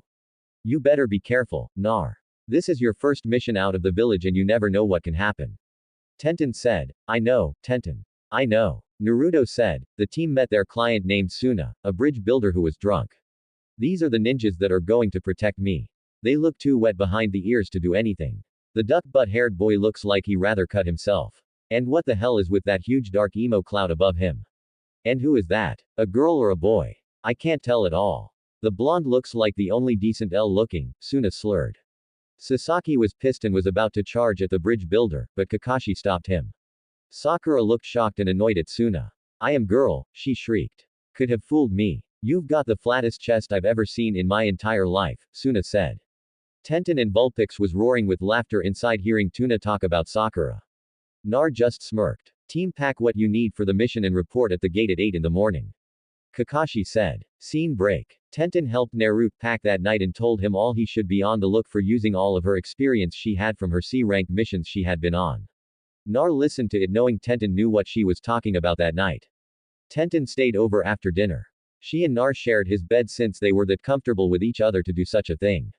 But nothing funny went on though Vulpix kept up making suggestions. The next morning, Nar arrived after saying goodbye to Tenten. He made it to the gate just a few minutes before 8. He saw Sakura and Sasaki there already. Kakashi arrived on time with Suna. After Kakashi checked over his team's supplies, then they headed off. They were walking for a while with Sakura asking Suna about Wave. Suna answered but dodged a few questions. Sakura of course didn't see anything wrong with that. Sasaki walked on brooding with his emo storm cloud hovering over him like always. Kakashi was reading his precious book and Naruto was keeping an eye out for any trouble. As they walked, they passed a puddle and Naruto's brow furrowed. When did it rain last? He thought. Kakashi who was walking in front slipped behind and as soon as he was the last one in line, 2 shinobi emerged from the puddle of water. They charged at Kakashi. They had a long razor-sharp chain that was connected to their gauntlets. They wrapped this chain around Kakashi tightly and shredded him. 1 piggy down, 3 to go, one of the shinobi said. Sakura and Sasaki looked on at shocked seeing Kakashi getting killed in front of him. Naruto was shocked, but Vulpix kicked his butt in gear. Are going to just stand there. Get going. Vulpix shouted. This shook Nar out of his stupor and charged forward. He pulled out his kunai and threw it, locking the chain to a nearby tree. He then did some random hand signs or a sphere. A ball of blue energy formed in his palm and he threw it forward, hitting one of the shinobi, knocking them out. Nar then formed more random hand signs. Electro ball. A ball of yellowed electricity fired from Naruto's other hand and it hit the second shinobi. Both were down for the count. Congrats Nar, you took down the demon brothers, Kakashi said appearing before his team. Kakashi-sensei, you're alive. Sakura shrieked. Kakashi winced at the high-pitched tone. I never was hurt, he said as he pointed to where he was killed. Sakura and Sasaki turned to find not a body, but a messed up wooden log. Tazuna, you've lied to us and we're within every right to abandon you here and now. Explain, Kakashi said sternly. Suna let out a soba story about Wave and how horrible it was. Kakashi sighed and looked to his team to what they should do next. Nar voted to go on. Sasaki of course wanted to do and Sakura always agreed with Sasaki. Kakashi sighed and nodded. He just hoped this wouldn't end in disaster. Scene break. They arrived in Wave and caught a glimpse of the massive bridge. It made them all stare in awe since none of them seen such a massive structure before. Soon they got to shore and headed to Suna's house. They were walking when Naruto sensed something. He flung a kunai out and a white rabbit came out of the bushes. You idiot. How dare you scare that poor rabbit. Sakura shrieked as she went punch Nar. Nar avoided the punches he went to pick up the rabbit, leaving Sakura to land hard on the ground since she put all of her body weight into the punch. Nar took the rabbit and petted. Hey little fella, what are you doing out here? He asked as Kakashi was wondering why the rabbit had a white coat and when it wasn't winter. Soon he heard a sound. Duck the masked Junin shouted. Sasaki went down and Sakura followed. Kakashi pulled Suna down and Naruto got to the ground, still holding onto the rabbit. What passed over their heads was a massive sword that embedded into the tree. A tall figure appeared. He had spiky brown hair, bandages all over his body that even covered his mouth. He also wore pinstriped pants, and was bare-chested. He folded his arms looking down. Well, what do we have here? A Junin and his little genin along with my target. Leave the old man to me. I have no quarrels with you, the mysterious man said. I know that sword. It's Zabuza Mochi. He's a member of the Seven Swordsmen of Mist. Tenten squealed. Nar winced hearing Tenten squeal. Not so loud, Tenten. You're in my mind and I can hear you just fine, he said. Oh, sorry, Nar. I just got too excited seeing one of the legendary swordsmen, Tenten said, embarrassed by her behavior. Back outside, Kakashi and Zabuza had a standoff. Kakashi had revealed his sharing, hoping it would give him an edge in this fight. Soon they got into a fight as thick mist covered the surrounding area. Crap, what am I to do? Nar thought. Let me be your eyes and ears. I can help you there, Vulpix said. Nar nodded, letting Vulpix take over his senses. He felt movement coming to his right and he pushed Sasaki and Sakura over as well as Suna. This saved them all from losing their heads. Nar then lunged forward and pierced Zabuza with a kunai only for him to turn to water. Ha, Nar said. Soon a clang of metal and the mist faded some to see Kakashi and Zabuza locked in battle. Kakashi had a kunai holding off against Zabuza's Zam. Nar watched the fight till Kakashi was trapped inside a big bubble of water. Run. Get out of here. Get the client out of here. Kakashi ordered. No way. I am not going to go, Naruto said defiantly. Hey, you got balls, brat, but you're just going to die in the end, Zabuza said as he created a water clone to keep Kakashi at bay. The missing nin then charged at Suna, only for Nar to teleport himself to Suna, then teleport them both to safety. Nar then reappeared and got in a fighting stance. Hey, looks like you do have some tricks, Zabuza said with amusement. Soon a fireball came at Zabuza and he easily dodged that and Nar had to jump away since it was coming at him too. What the hell, Sasaki? That could hit me, Nar shouted. Then stay out of the way, loser. Sasaki said. Yeah, stay out of Sasuke's way. Sakura shouted. Don't tell me she's one of those. Zabuza asked. Yeah, she's a damn fangirl. All right, Naruto said. Damn it. I hate their kind. They all should be exterminated from the face of the earth. Zabuza said. Amen, brother. Nar said. Hey, I am starting to like you, brat. What say I kill this moody little butthumper and you take care of the fangirl and we can get some drinks. Zabuza suggested. As much as I'd like to do that, these two are sadly my teammates and I can't let them die. Naruto said. No matter how much I want to kill them, he thought. Suit yourself, Zabuza said as he lashed out at Sasaki, who dodged, but was soon overtaken by the more experienced Zabuza. Sakura stood frozen, only able to watch as her crush got attacked. She closed her eyes and screamed, but when she opened her eyes, she saw that Sasaki was still alive. Kakashi had somehow gotten free and was fighting Zabuza. What happened? She thought. While Sakura had her eyes closed, Naruto went to free Kakashi. He used a dynamic punch to destroy the water clone and freed Kakashi. Kakashi then rushed to save Sasaki from being killed and re-engaged Zabuza in battle. It ended with Kakashi mimicking all of Zabuza's movements. And just when Kakashi was going in for the kill, Zabuza was struck by two sunbon needles. He jumped back, then paused for a moment before walking back up to Zabuza and checked his pulse. There was none. I thank you for your help in capturing Mimochi. I have been on his trail for many days, a hunter nin said appearing from out of nowhere. Not at all, Hunter Nin. Glad we could help, Kakashi said, stepping back, letting the Hunter Nin do its work.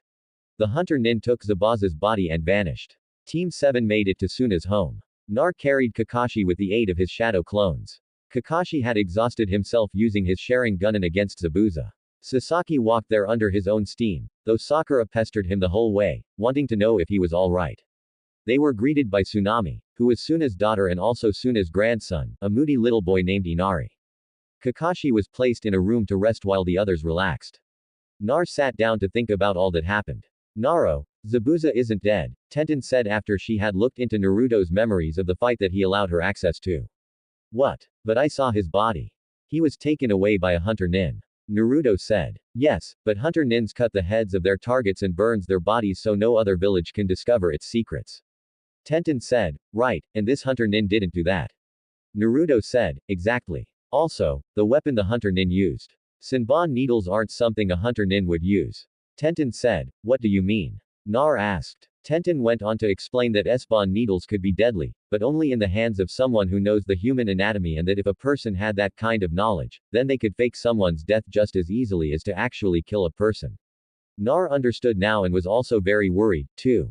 That meant the supposed Hunter Nin was actually an ally of sorts to Zabuza, which means they didn't have to just contend with Zabuza, but with this fake Hunter Nin, too. This didn't help because the Hunter Enin was a variable and unknown since none of them knew what skills the Hunter Nin really knew.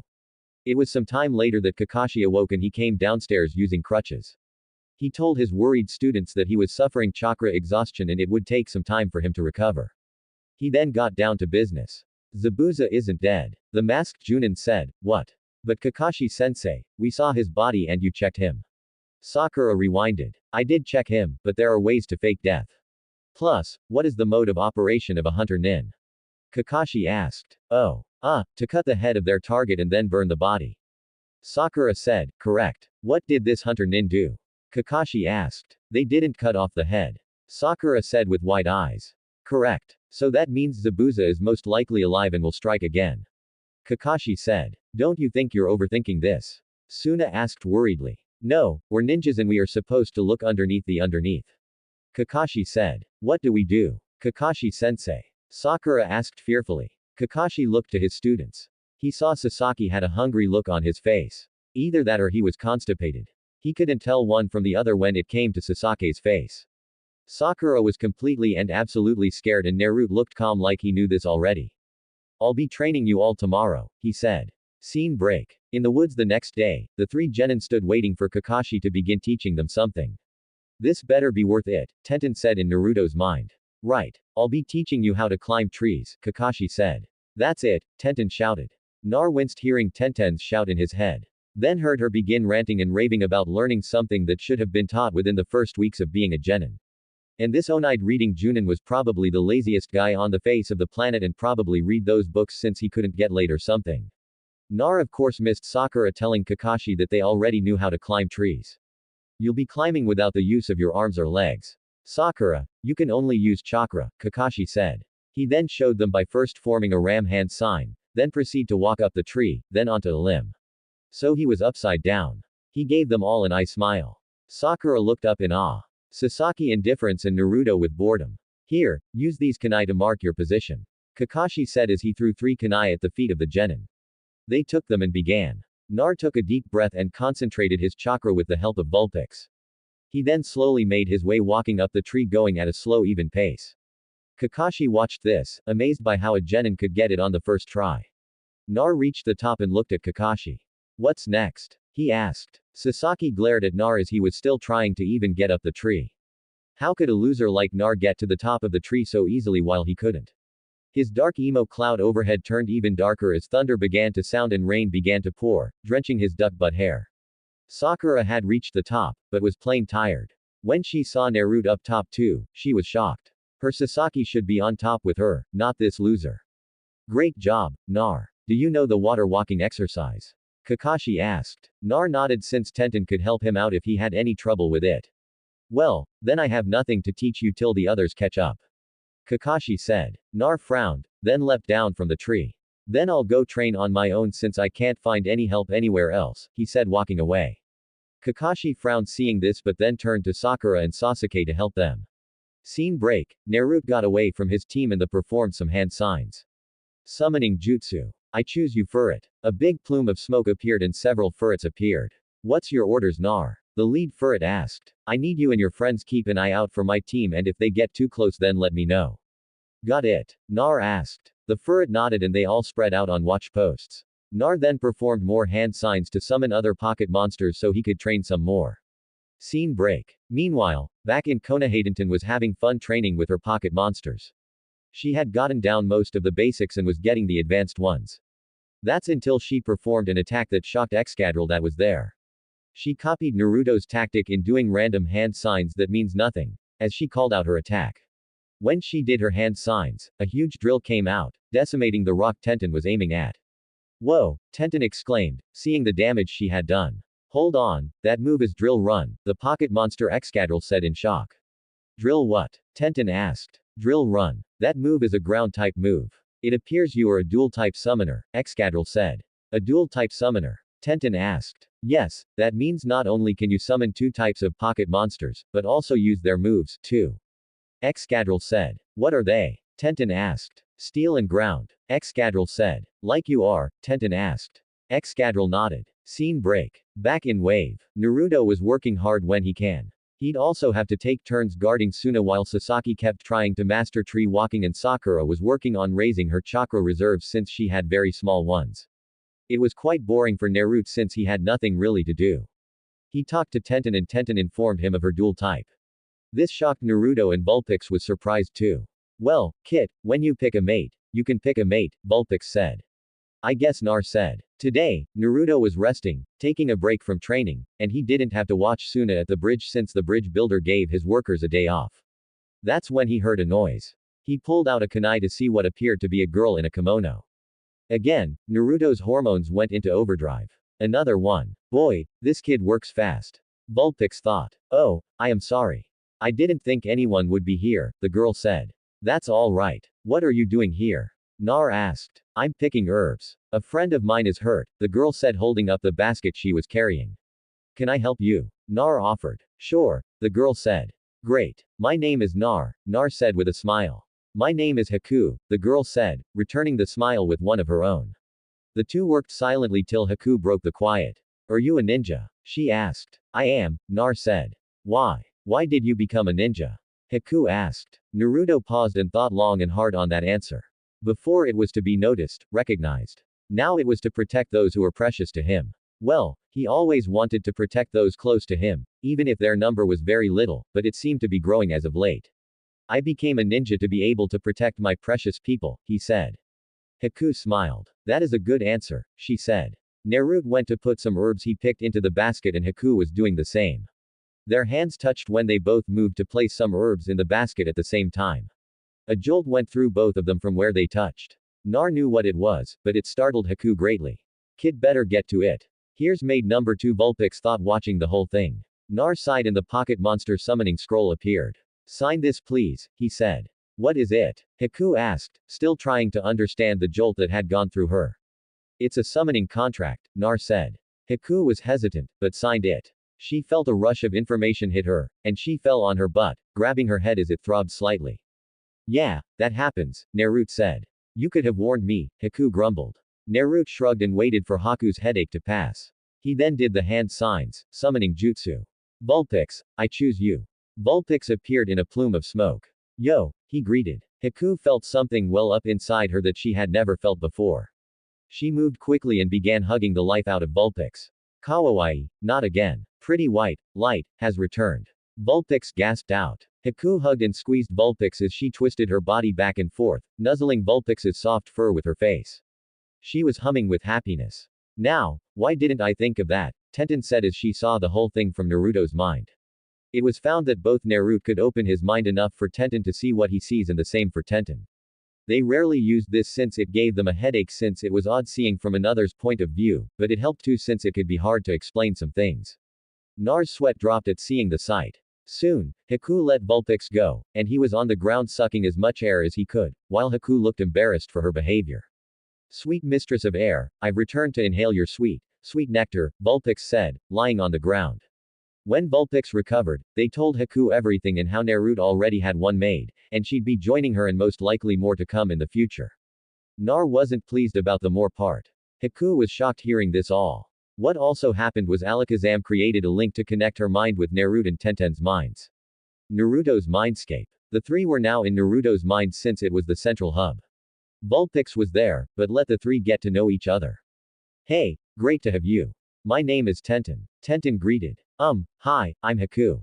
Haku said nervously. Haku. Alakazam read your mind and knows that you work with Zabuza. He also thinks he has a plan that could save you and Zabuza, Naruto said.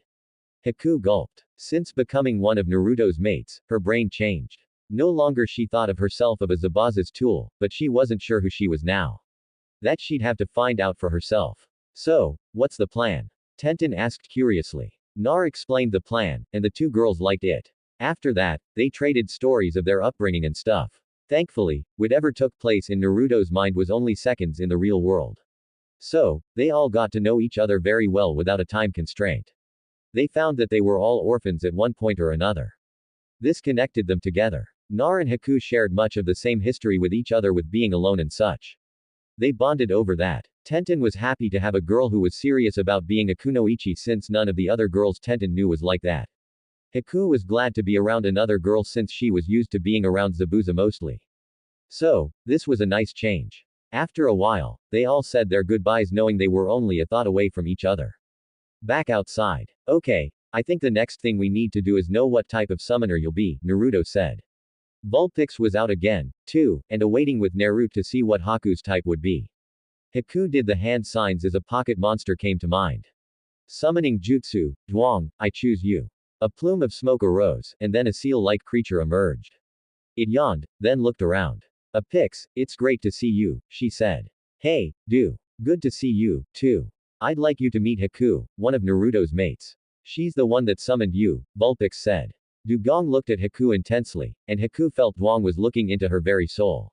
Then, Dong pulled back. I see. Well, I am Dong and all water and ice pocket monsters shall come to your aid when you call, Dong said, then disappeared. Haku was shocked but pleased. So, you've got a mate who can use steel and ground and now one who can use water and ice. Your mates are going to be strong, Vulpix said. Nar just nodded. Scene break. Nar arrived back at Suna's house in time for dinner. He nodded to his team, then sat down and began eating. Why do you all fight? You're just going to die in the end. Everyone dies when they go up against God. Inari shouted. Team 7 looked up. Sasaki glared at Inari like he was a small pester fly. Sakura looked shocked hearing this. Kakashi sighed and shook his head. Naruto wanted to rage, but Tenten and Haku was calming him down. We're Shinobi kid. We risk our lives each time we go out of our village. We're used to seeing death and know the real possibility of dying. We aren't cowards, Nar said seriously. But why fight? Nothing will ever change. What's the point? Inari asked. Team 7 already knew about the boy's life and everything. They felt sorry for the boy. Well, Sakura and Kakashi did. Sasaki just brooded it on with his emo cloud rumbling every now and then. Naruto felt for Inari, but wasn't sorry for him at all. He knew others had it worse than Inari. You wouldn't understand. You all live sheltered lives in your village. You don't understand what we've been through. Inari shouted. The air in the room chilled down till you could see your breath. Tenten and Haku had been doing their best to keep Nar calm, but this broke the camel's back. Nar glared harshly at Inari, which made the boy freeze and nearly wet himself.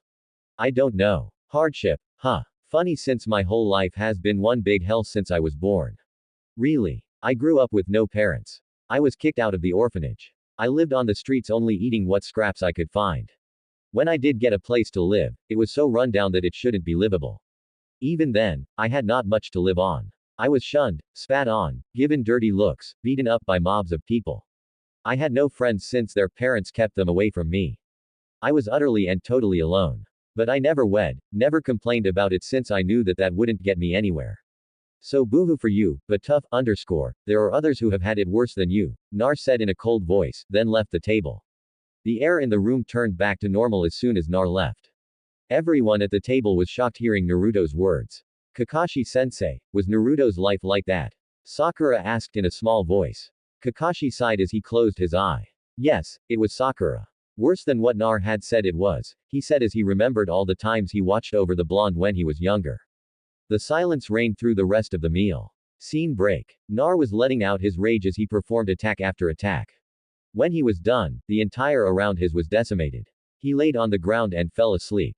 Scene break. The time had come. Haku alerted Naruto of the Zabuza's plan and Nar got ready. Team 7 left Suna's house.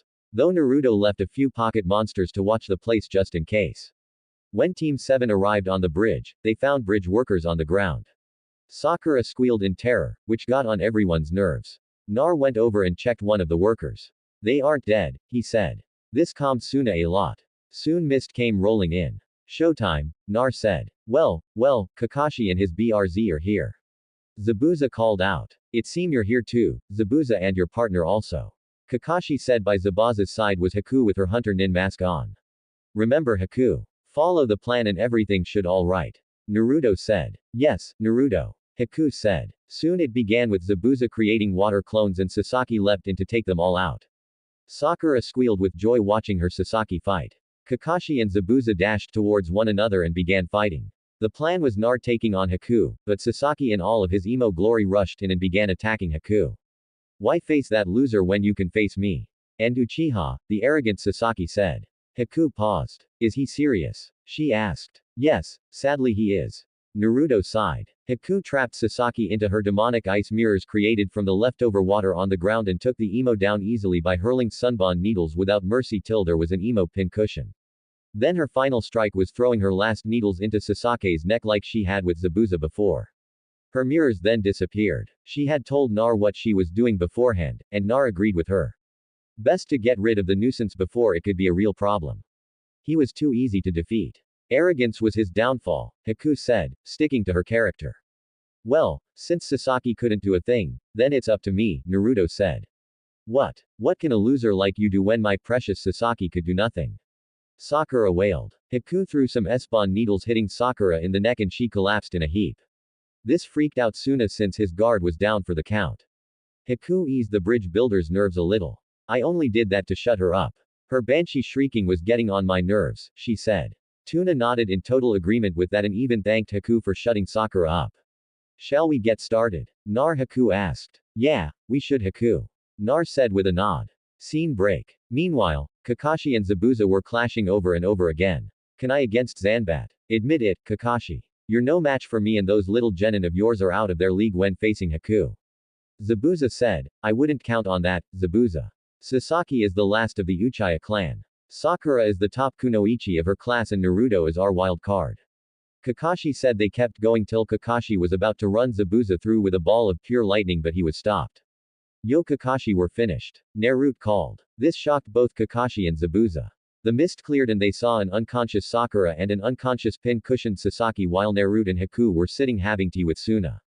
Naruto, what's going on? Kakashi asked totally shocked at the scene before him. Huh, oh well. Sasaki charged in full emo glory without a plan and got his handed to him. He's now in a near-death state like Zabuza was. Haku took out Sakura since her shrieking was getting on her nerves. Then Haku and I fought for a bit and I convinced her to join our side and now we're having tea to celebrate. Naruto said raising his cup up to show. Kakashi's sweat dropped at this and Zabuza looked at his tool. You failed me, Haku, he said. I apologize, Zabuza. But I can't harm my mate. Haku said mate. Kakashi and Zabuza mentally shouted. Soon the mini-tyrant god appeared and spouted off how he was double-crossing Zabuza and was never going to pay Zabuza and was going to kill him instead. Zabuza asked Kakashi for a kunai and then the missing nin charged off killing all the mercs god had brought and killed god last. He then collapsed. The wounds he suffered during his massacre he did were quite serious. Look like this is the end for me. He groaned. Hey kid, Nar walked over. Yeah, he asked. Take care of Haku for me. Zabuza said she's my mate. Of course I will. Nar said thanks kid. Zabuza said, then closed his eyes for the final time. Haku wiped away her tears she had since Zabuza was a bit of a father figure to her when she was growing up. Nar hugged Haku close to give her what comfort he could. Scene break. Haku and Naruto buried Zabuza and Naruto handed Haku Zabuza's zam. Haku was unsure what to do with it, but Tenten's loud and I mean loud pleading for her to take it and Haku did mainly to shut Tenten up. After that, Sasaki was in bed recuperating and seething. Naruto had beaten Haku and he didn't. This didn't do well for the little emo's delusional mind. The dark emo cloud above him grew bigger into a emo superder RM. Sakura was unhappy, too. She had been useless and easily taken out, but her main concern was healing her precious Sasaki, even though he pushed her away each time she tried. Nar and Haku had fun watching the bridge get built. Naruto taught her summoning and how to use pocket monster attacks like her own. She was pleased to add new attacks to her repertoire since she didn't know much about her bloodline at all. So, Haku learned from Frost and Squirtle all the water and ice attacks she could. Nar also trained more too. Soon the bridge was finally complete and it was time to go. They said their goodbyes and headed back to Konoha. Scene break. Back in Konoha, Hai was wrestling once again with his oldest and strongest foe paperwork. He sighed as he had finished a stack and started another. Soon a poof of smoke appeared and out of the smoke was a ferret. Hey Nar sent me to give you this, the ferret said, dropping the scroll then disappearing.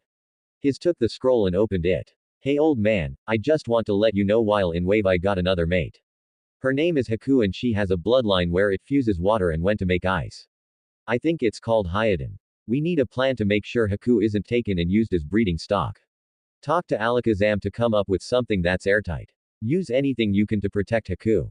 She's precious to me and I won't have her harmed at all. Oh, and add Tenten to the list, too, since she is also one of my mates, too. If you need more information about this, talk to Alakazam. See Yasun. Nar Pocket Monster Master. High inside and rubbed the bridge of his nose. He knew this was going to a hell of a lot of trouble. He was definitely too old for this. Alakazam, he said. Alakazam appeared out of thin air. You called me Hokage? The psychic pocket monster asked. Yes, it appears we have a problem and I need to know the whole situation. Hai said. Alakazam nodded. The psychic pocket monster then explained to Hiruzen everything that had been going on from Naruto now gathering mates, which Hiruzen grumbled about how lucky Naruto is to getting a lot of girls. After that they began to plan. I've looked through many of the ancient laws of Konoha and found many interesting things. Alakazam said, like what? Hai asked. Well, it appears that the Uzumaki does have a clan here. Alakazam said. Hai nodded as he remembered the first Hokage did marry an Uzumaki, and with that the first decided to make the Uzumaki an official clan in Konoha, since the Uzumaki helped a great deal in creating Konoha along with the Sinu and Uchiha. Yes, he said. Well then it is really quite simple. Since Naruto is the last Uzumaki, we can re-establish the Uzumaki clan, and he already has 2 members being his 2 mates, and it will grow. Alakazam said. Hai sat back puffing on his pipe. This was a feasible option, and plus it would keep Naruto's true heritage hidden for some time longer. He didn't know that Nar already knew who his parents were. I do like it, but what are the drawbacks? We both know the council will try anything to mess with this. He said that is the beauty of it. They can't do anything since this is deeply within the laws of Konoha. And if they tried, they'll be challenging the Uzumaki clan, which isn't something they want to do. Mainly because it's their seals that help protect the village from attacks. And if the council tries to fight this, then the Uzumaki clan have the right to remove their seals from all things as well. The Uzumaki swirl that adorns all shinobi items. Konoha will lose the support. One of the founding clans, plus I have looked and found the Hyuga and Inuzuka clans have alliances with the Uzumaki clan. And if the council tries anything, then they'd have the Hyuga and Inuzuka clans to deal with, too. Alakazam said. Hiruzen didn't know about the alliances, but figured Alakazam found it out by his usual method. He was quite shocked about hearing about the seals, but then remembered that the Uzumaki clan were renowned for their seals and their expertise in them. He agreed. Very well, we have a plan, he said. Yes, but first we have paperwork to make it legal, Alakazam said as a very thick stack of papers appeared on Hiruzen's desk. Hai began to weep, which caused the psychic pocket monster to sweat drop as he watched the most powerful man in the village cry and throw a childish tantrum about more paperwork. Why doesn't he just use a shadow clone? Alakazam thought idly. Scene break. All of Team 7 and Haku were resting since they had finished in Wave and were on their way back to Konoha. Naruto sensed Alakazam and begged off, claiming he needed to go to the bathroom. Once alone, Alakazam appeared. We have a plan. Just sign these and it will be ready to be put in motion. The psychic pocket monster said. Nar nodded and signed the papers, and Alakazam took them and teleported away. Nar walked back to the others. He sat by Haku and hugged her tight. We have a plan. Don't worry, he whispered in her ear. Haku smiled as she snuggled into Naruto's embrace. Sasaki glared at the two. He was angry and wanted to rematch to prove the last was just a fluke. Sakura was pouting since her beloved Sasaki wasn't paying any attention to her. While Kakashi was curious to what was going on, he knew something was coming, but unsure what it was. Team 7 and Haku made it to the gates, and the ever-present gate guards Amo and Katetsu stood at attention. Team 7 reporting in. Kakashi said, go on through. Oh, hey, Nar. The Hokage wants to see you and the girl with you. Izumo said, great. Well, get going. Nar said, then teleported with Haku following him. Sasaki glared at where Naruto had stood. He will have that power. Scene break. Nar and Haku appeared in Hiruzen's office and found Tenten waiting for them. Tenten got up and hugged Naruto and then hugged Haku as well. Nice to have you back, Nar. And great to finally meet you in person, Haku. Tenten said. Nice to see you, too, Tenten. Haku said. Yeah, it's great seeing you, Tenten.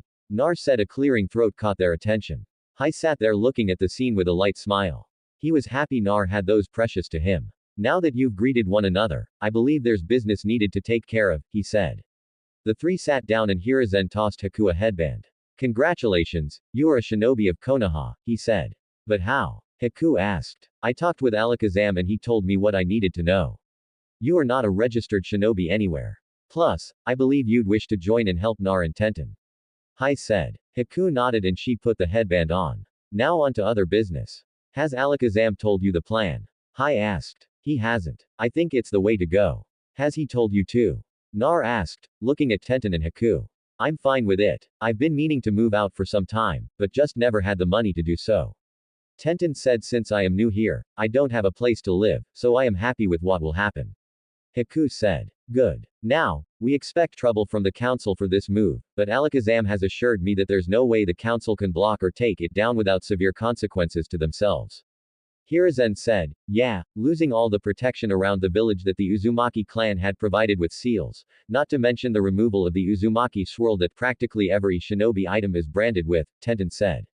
He nodded. That's not even counting the alliance either, he thought. So, can we go to our new home? Nar asked. Hai pulled out some keys and handed them to Nar. Before they left, they also signed some papers stating Haku and Tenten have joined the Uzumaki clan. So Tenten will now be Tenten Uzumaki and Haku will now be Haku Uzumaki. Tenten also updated her shinobi license as well with her new name. Tenten and Haku teleported away with Nar staying since he and his team still needed to report to the Hokage about the mission in Wave. Scene break. Nar and his two mates followed the directions Hiruzen gave them and soon they went into the woods and found the Uzumaki compound. They stared in awe. It was hidden in a part of a forest area with a lovely waterfall and pools. Wow, Tenten exclaimed. Yeah, wow, Haku said. Come on, let's check out the inside, Naruto said. He opened the door and was amazed. The inside was just as amazing as the outside. There was nice entryway where they were standing which led into the living room. There was huge library full of books and scrolls on Fujutsu as well as many books and scrolls on several other jutsu too. There was more than enough space for them all with other rooms too. They explored the entire house before picking rooms. Nar got the master bedroom with Tenten and Haku getting rooms closest to his. This place is amazing. I've never seen something so big. Not even the Hyuga compound is this big. Tenten said, it's nice, but a bit big for all of us. Nar said, well, Kit, you'll never know when you'll need the extra room, Vulpix said in perverted tone. Nar ignored this. Come on, I need to pack up my stuff, Tenten said. I need to do the same, Nar said. I'll come with you, Nar, Haku said. They all agreed and decided to meet back here after they were done packing. With the help of shadow clones by Naruto, they got everything moved in quite fast and set up too. Scene break. It didn't take long for Nar to be standing in front of the council. Haku was by his side and Tenten in the gallery. Boy, do you know why you're here? A civilian council member asked. Nar ignored the question looking at the Hokage. Answer me, boy, or face the consequences, the council member seethed. I don't answer to you. I am Shinobi of Konoha and I only obey the Hokage. Naruto said calmly. This caused outrage and all the civilian council started to scream and shout at Naruto for being disrespectful and he should be punished severely. Most of them going to for execution. The shinobi side were now very interested and curious as to what was going to happen. Even Shikaku Nar, who usually half slept through most of these meetings, was wide awake since he sensed something exciting going to happen. None of the shinobi hated Naruto at all. A few clans actually liked the lad very much and had tried to help him as much as they possibly could. Silence, the shout, and the output of ki from the Hokage quieted down the civilian side. Genuumaki is right. He doesn't have to answer you since he's one of my shinobi. Hai said. This caused grumbles from the civilian side. Now to why we're here, Hiruzen said. Yes, we've learned that this girl here, a civilian council member said, pointing at Haku, has the Hyuga bloodline, and she must be put into a program to ensure her bloodline doesn't disappear. The shinobi side knew what that meant and growled. They wanted to use this poor girl to breed. They could understand that the Hyuga bloodline was important due to the bloodline purge going on in Kiri and she was most likely the last of her clan. But the thought of turning a young girl into a baby machine sickened them. They had seen too many things like that in their time in the field to ever think about doing that in their own village. They wanted the bloodline in their village, but not like that. Most of them had children and would never wish that on a child. Better yet, she is to give in to Sasaki Uchi.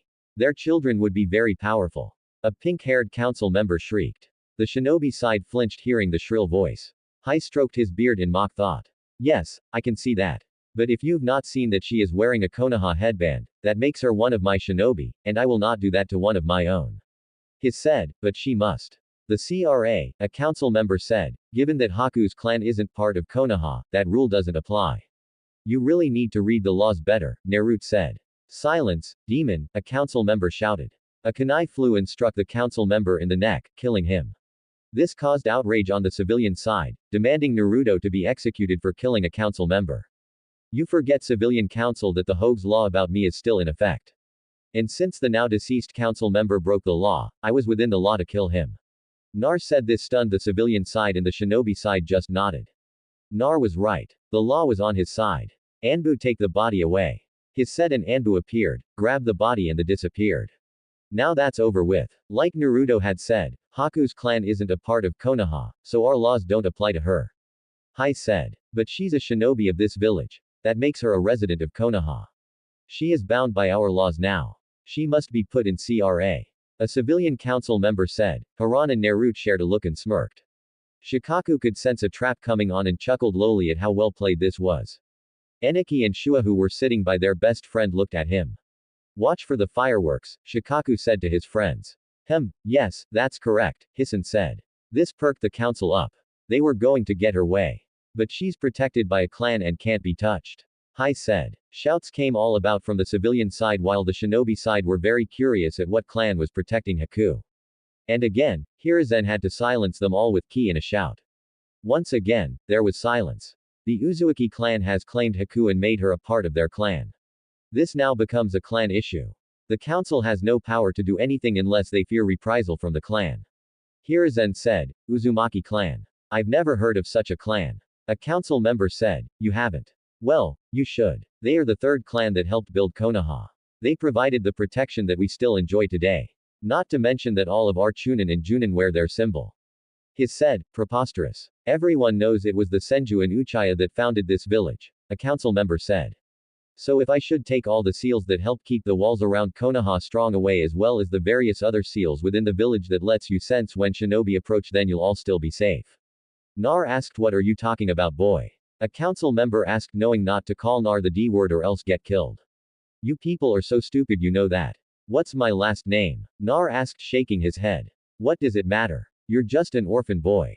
A council member sneered. I am Naruto Uzumaki, the last of the Uzumaki clan, which hailed from Usuzu, one of the oldest clans in history, and said to be the first hidden village ever. We, along with the Senju, we are cousins since the first Hokage married in Uzumaki. Along with the Uchiha helped build this village, the Uzumaki clan helped out in giving seals that are still used in this village.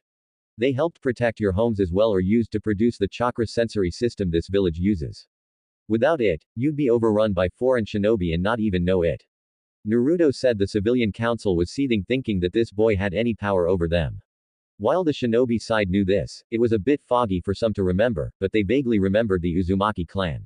Look, it's simple. Try anything on Haku and I will retire and move, taking all the protection my people ever gave you, leaving you all defenseless.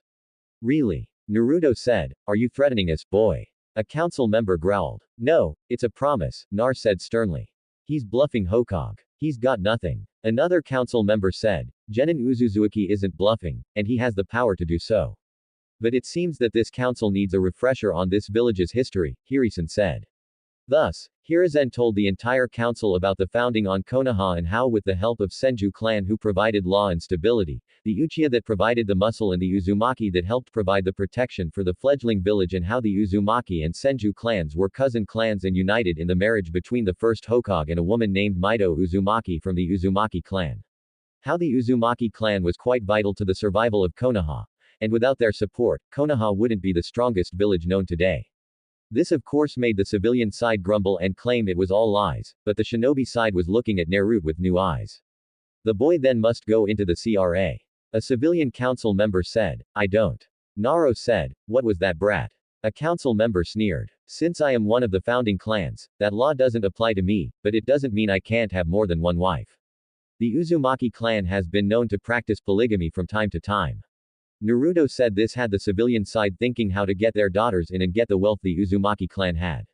The shinobi side were curious to this all, and a few members were thinking the same like the civilian side, but not in the devious way. More like a way to strengthen the bond with the Uzumaki clan and their standing in the village. Well, a few were thinking more politically inclined, to be honest. I, however, have the power to accept or reject anyone I deem unfit to become a part of the Uzumaki clan since I am its head. Naruto said. Grumbles from the civilian side was made known hearing this. Well then, I believe that's everything. To sum up, Haku Uzumaki is a part of the Uzumaki clan and can't be forced into anything unless her head of her clan says so. This meeting is dismissed. Hai said. Scene break. News of Naruto's heritage raced through the village. Nar talked with the Hyuga and Inuzuka clans since they were allies. Both clans would honor the alliance between them and the Uzumaki clan. Also, when this was going on, Alakazam took all the knowledge of Fujutsu he had and shoved it all into Naruto's head. Normally, Alakazam would teach him, but thought the CRA method would work well this time since there was so much of it. Again, Nar got a major headache due to the information he was getting, but he survived. It just took a while for his headache to subside. Nar became a seal master overnight, it seemed. He updated and upgraded all the seals around the compound and began working on new seals in joyous fashion. Plus, he enjoyed working on the jutsu that made his father famous. Though Nar knew it, he still hadn't learned the intricacies of the jutsu. And that wasn't something you learned from your gained knowledge, but by studying the seals themselves. When Tenten revealed her new name, her team was surprised. Then her sensei and his carbon copy began spouting things about how youthful it was and other psychotic nonsense. Nurid was still confused about what this youth thing was and hoped it wasn't contagious. Haku agreed, and after seeing Tenten's sensei and the mini Mishi was scared. No one should have eyebrows like that, she claimed. Haku had gotten a position at the hospital as well placed as a Chunin since she was quite skilled, too skilled to be considered a genin. In the Hogue's opinion, he did test her to see if Haku was actually Chunin level. Several Junin watched this and in the end, Haku was made Chunin. She didn't revealing of her pocket monster moves during the test since she wanted to keep those a secret still. Then three also trained together in the pocket monster attacks, getting better and better each day. Haku was becoming quite skilled and she loved what she could do with these new attacks on both the water and ice side.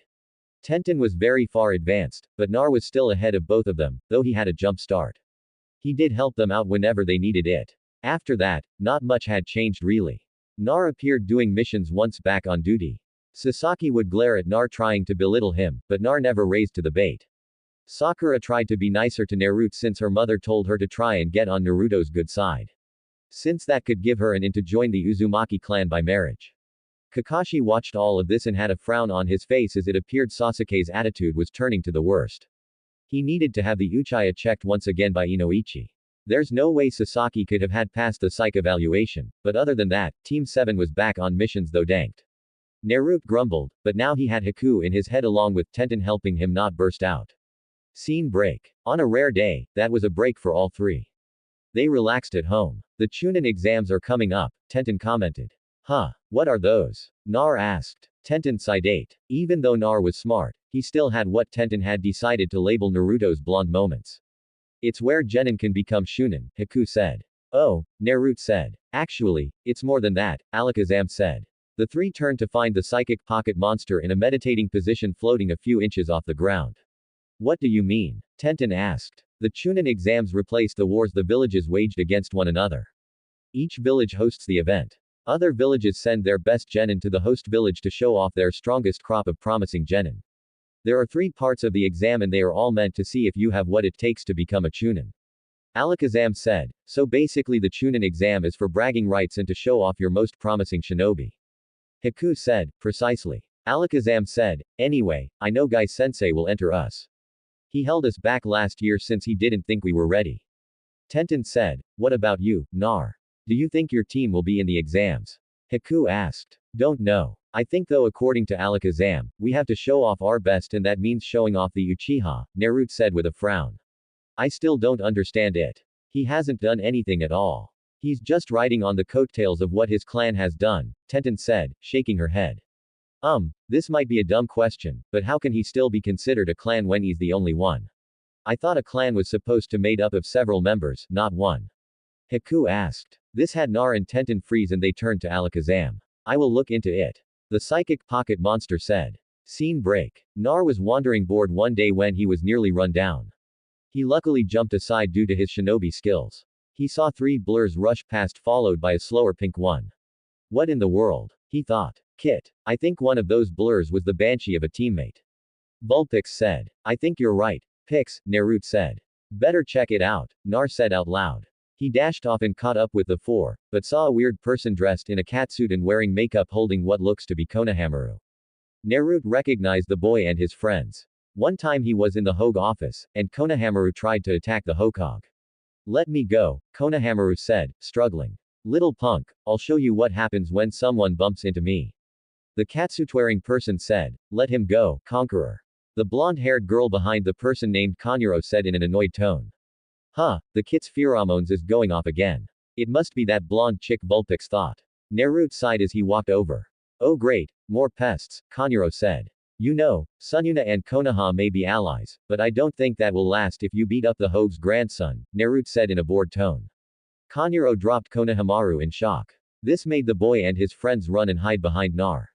You idiot. You could have caused an international incident, the blonde girl said, whacking Conqueror over the head with the long metal object she had with her. Ow. Damn it, Temari. That hurt. Conqueror whined as he was now sitting on the ground rubbing the huge bruise he now had. What are you Sunanin doing here? Where are your papers? Sakura asked, now getting over whatever state she was in. You're here for the Tunin exams, aren't you? Nar asked. That's right, cutie. Temari said, flashing a smile at Nar. Nar smiled right back. Soon a swirl of sand appeared. A small red-headed boy appeared. He had dark circles under his eyes and looked emotionless. Gar, Conquer, stuttered. Shut up, Conquer, or I'll kill you, the redhead said in a monotone voice. Damn, it's Shukaku, Vulpix said. Shukaku? Naruto asked. Yeah, he's a Beiju, the one-tailed raccoon to be exact. A tailed demon like me, but unlike me, he decided to not change after all this time. I changed into what I am today. Shukaku didn't get along with the rest of the Beiju.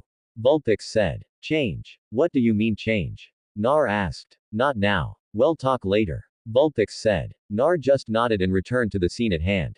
It seemed Sasaki had appeared in all of his great emo glory up in the tree.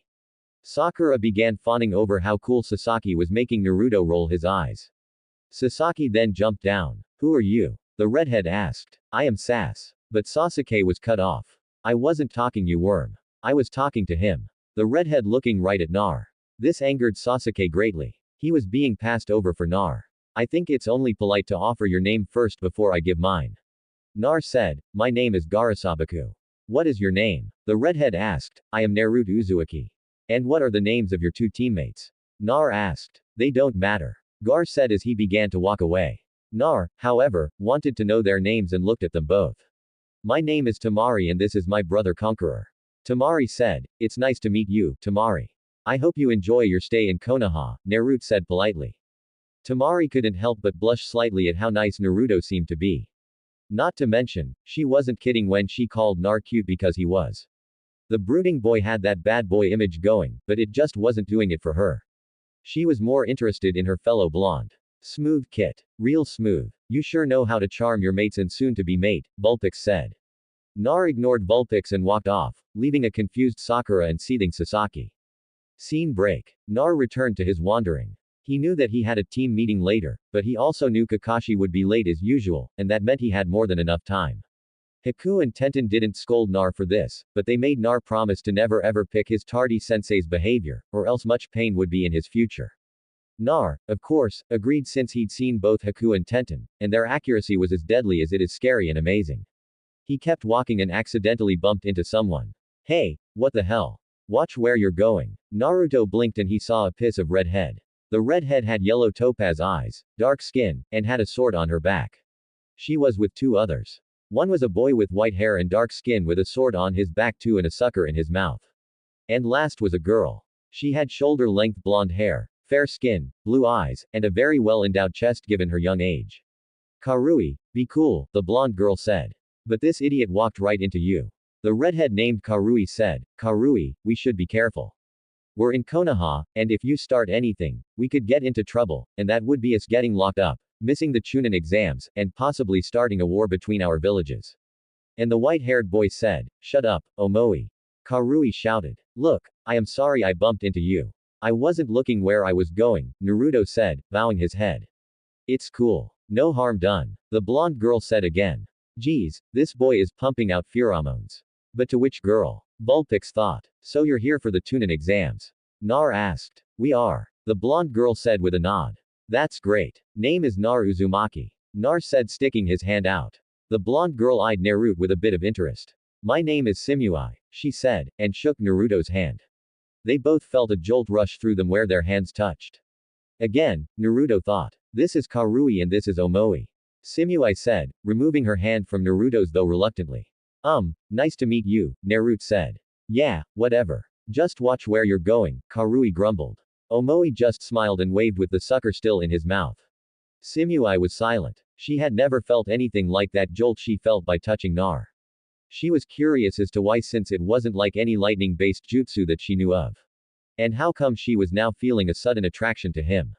We should get to our hotel. Omoi said. Hey, I can show you if you want. Nar offered. That would be cool. Thank you, Samui said. Great. What's the name of it? Nar asked. The Golden Leaf. Simui said. Right, I know where that is. Follow me. Nar said. Simui nodded and walked beside Naruto. Closely beside Naruto, their hands almost touching, but never actually. Karui and Omoi looked at each other, then the back of Simui before catching up with her and Nar. Neither was sure what was going on, but they knew something was up with Simui. She was never this open to strangers, especially boys, but she seemed to be very open and close with Nar. It took a while, and during that time, Nar played tour guide for the three. He showed them places and stuff. Samui listened, trying to figure out Nar but getting nothing. Soon they got to the hotel and Nar said goodbye since he had to get to his team meeting. Farewell Nar. I hope to see you in the Tunin exams. It would be cool. Simui said with a very small smile. Yeah, Nar said with a smile. Karui and Omoi now really had to talk to Simui about her behavior. Scene break. Naruto got to the meeting spot with time to spare. Sakura was pouting, no doubt at being rejected by Sasaki once again. Sasaki was brooding with his ever-present emo cloud above his head, rumbling and thundering with 50% chances of emo shower in the forecast. Yo, Kakashi greeted. You're late. Sakura screeched. Yeah, well anyway, big Junin meeting I couldn't miss. But here you go. Kakashi said, handing the 3 forms. What are these for? Sakura asked. Signed us up for the Chunin exams. Nar asked. Yep. Kakashi said with an eye smile. Wait, what are the Chunin exams? Sakura asked. Oh man, and you're supposed to be the best kunoichi in our class. Nar said, rolling his eyes. Sakura wanted to punch Nar, but remembered her mother's words of trying to get on Naruto's good side. So she restrained herself. The Chunin exams, Sakura, are for genin to become Chunin, Kakashi said. Will there be anyone strong there? Sasaki asked. Yes. Villages from all over sent their best genin to compete. Kakashi said. Sasaki smiled as he thought that he'd face these so-called strong opponents, beat them, and gain his sharing and be one step closer to killing his brother. Yes, it was all going according to his little emo plan. It also means that Gar would be there and he'd show him that he wasn't a worm. Above Sasake's head, his emo cloud grew darker and the clouds began to swirl and rumble. The forecast has changed from 50% emo rain to an emo superdur RM with heavy downpours and wicked winds. Sakura looked scared at the possibility of facing strong opponents. Naruto shrugged and stuffed the form in his pocket. Well, see ya in a week, he said, walking away. Where are you going? Sakura asked. To train and prepare for the Chunin exams. You two should too. It's not going to be easy at all. We bumped into that Sunyuna team and I bumped into a team from Kumo. Both didn't look like pushovers, Naruto said. Kakashi looked proud that Nar was taking this seriously and gave the blonde an eye smile. Then he shined away. Sasaki nodded and rushed off to train. This left Sakura to faint. Scene break. Nar met with Tenten and saw that she got a form to sign up for the Tunin exams, too.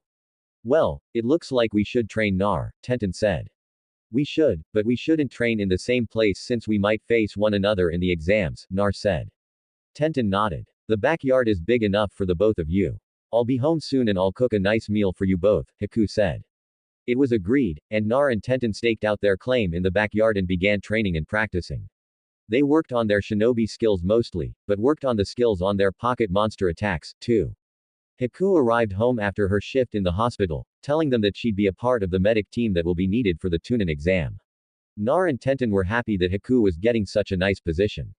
Haku also made the lovely dinner she had promised, and it was needed since Naruto and Tenten both worked some big appetites due to their training. After they ate, Naruto and Tenten got back to training. It was till later that night and Naruto was in bed. He closed his eyes and when he opened them he was in Vulpix's home. It was a small cottage really, and inside the place it was nicely furnished with furniture and the like. Nar had cleaned up his mindscape for the kitsune since it was the least he could do. The blonde looked around and saw Vulpix jamming his paws on something. No, no, no. Darn it. The red kitsune bellowed. Vulpix, you alright? Nar asked. Huh. Oh, hey Kit. I'm fine. Just having trouble beating the stupid Elite Four again. Vulpix said. Okay. Nar said. Yeah. So, what do you need? Vulpix asked after saving his game and then turning it off. Yeah. About what happened today and you telling me about changing your form and stuff. Naruto said. Ah, yes. That okay. Well, we begs live a long time. And it comes a time where we get bored. I mean, we live for centuries really, unless killed, and that's very hard to do, but can happen. So certain Bujus do things to waste time. I know Nibi, who is the two-tailed cat Boo, turns into a woman, and lives a mortal life, and marries and stuff, plays house really. Then she dies, disappears for a while, then goes to a new place and does the same thing. Shukaku, the Boo you met. Well, he's a moody prick, but not like the Uchiha at all. He just doesn't like change. Anyway, I decided to change a long while ago. Can't remember when really I changed into a pocket monster though. As a Buju, I can't totally become a pocket monster. So, I'm 99.9% pocket monster with a 0.1% Buju, Vulpix said. Okay. Naruto said as he tried to understand all that he was told. It was kind of confusing to him. Yeah. So, anything else? Vulpix asked. Yeah, you said I met one of my mates. I know who one of them is, but who is the other? Nar asked. Oh, yeah. One is the blonde girl that was with Shukaku. She's one of your mates. Vulpix said. Okay. Nar said, and though you know this, the second is the busty blonde you shook hands with. You've got to ask her if those are real. Vulpix said. Vulpix. Nar shouted. What? It's a fair question. I mean, no girl her age should have a rack like that. Not that young anyway. Vulpix said. Nar was red in the face. So, anything else? Or can I go back to my game? Vulpix asked. Oh, yeah. To bond to them or whatever, I just have them sign the contract like Tenten and Haku, right?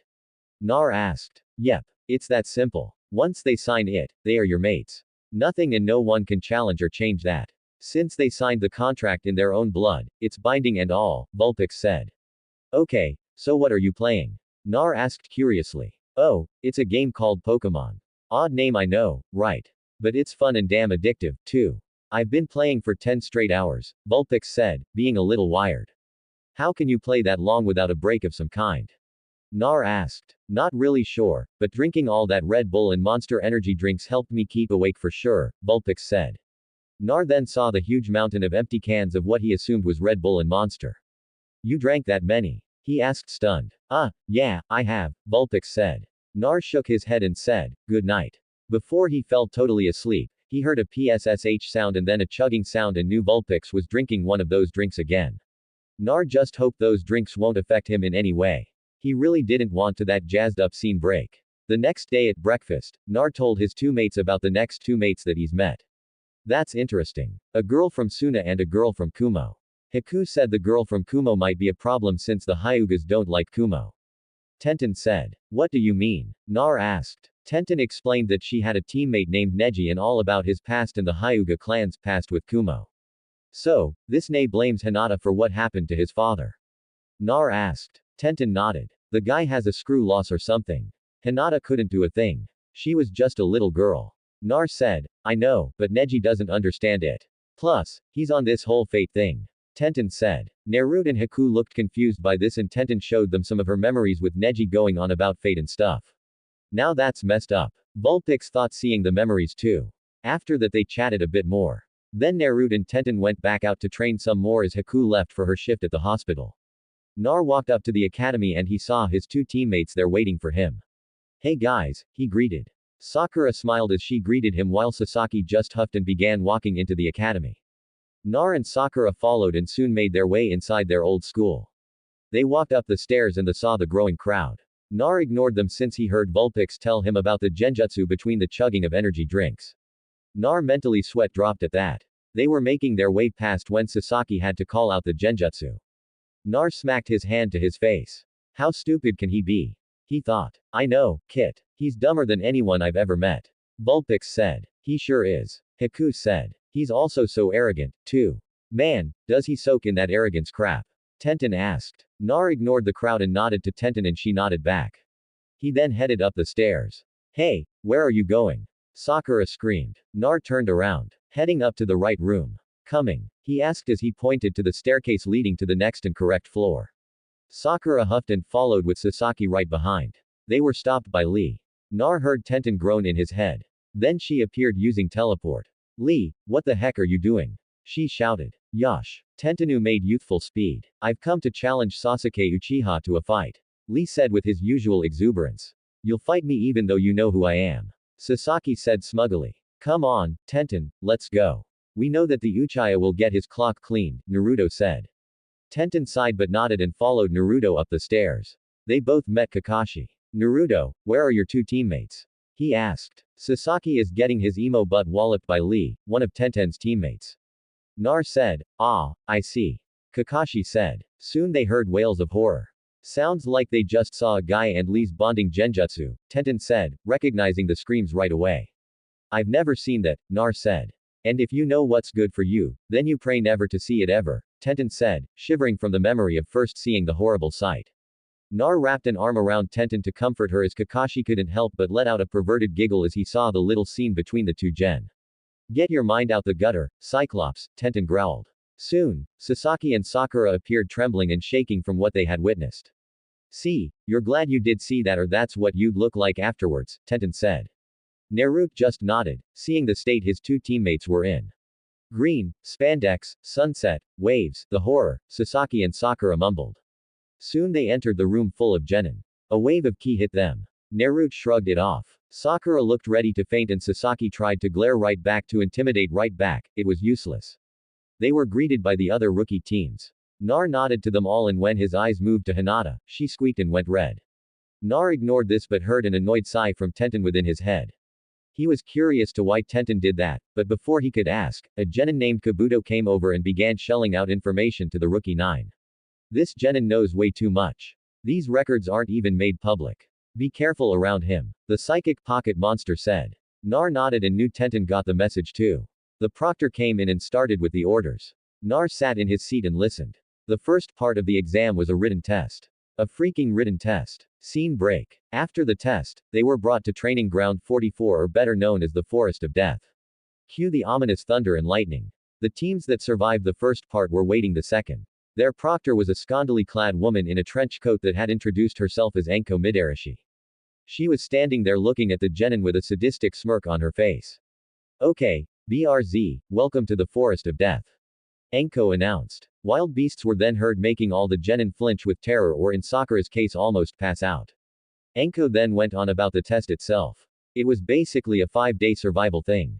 Every team has to collect 2 scrolls, one heaven and one earth.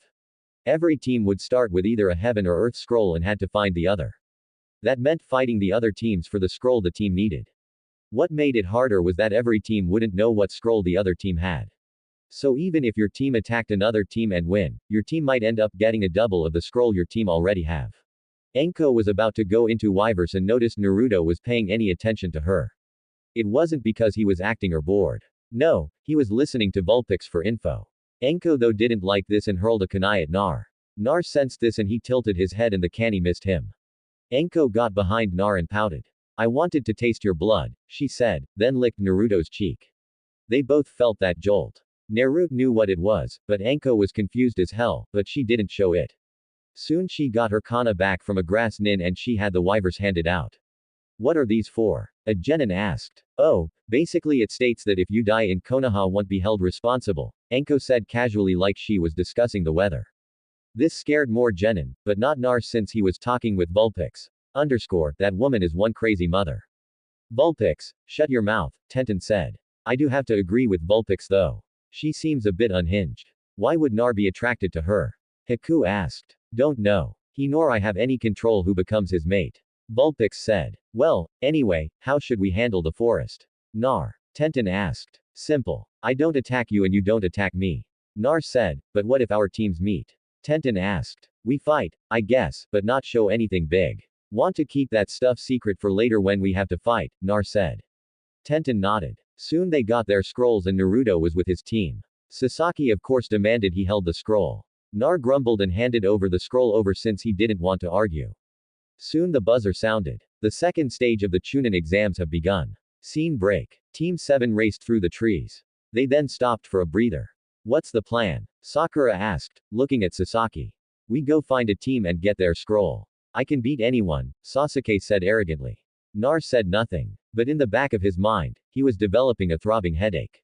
Yes, that's arrogant of him. Haku said. Yeah, he must have the biggest, rustiest pull up his butt. Vulpix said. Vulpix, I don't need that image. And besides, I think my teammate Neji could rival that, Tenten said. Soon, a big gust of wind blew through the forest. Naruto stuck to the tree limb with his chakra.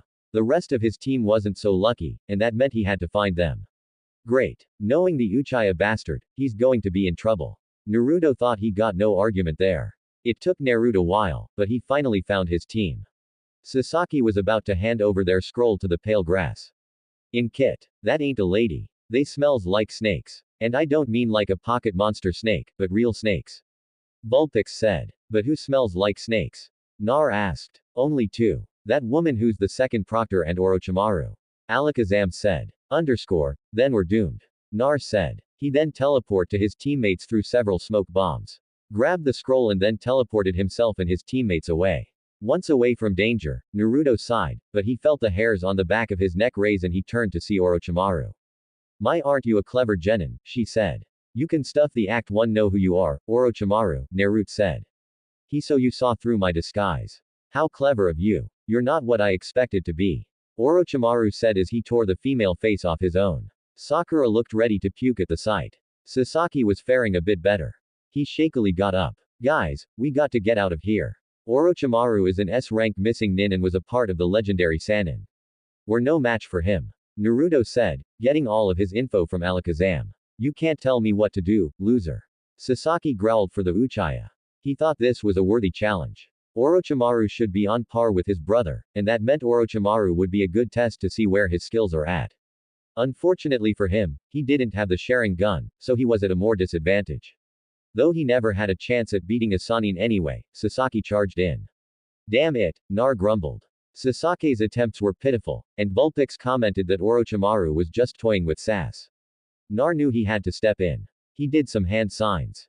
Fire blast. A burst of fire came from Naruto's mouth and formed an X with an extra line on the top.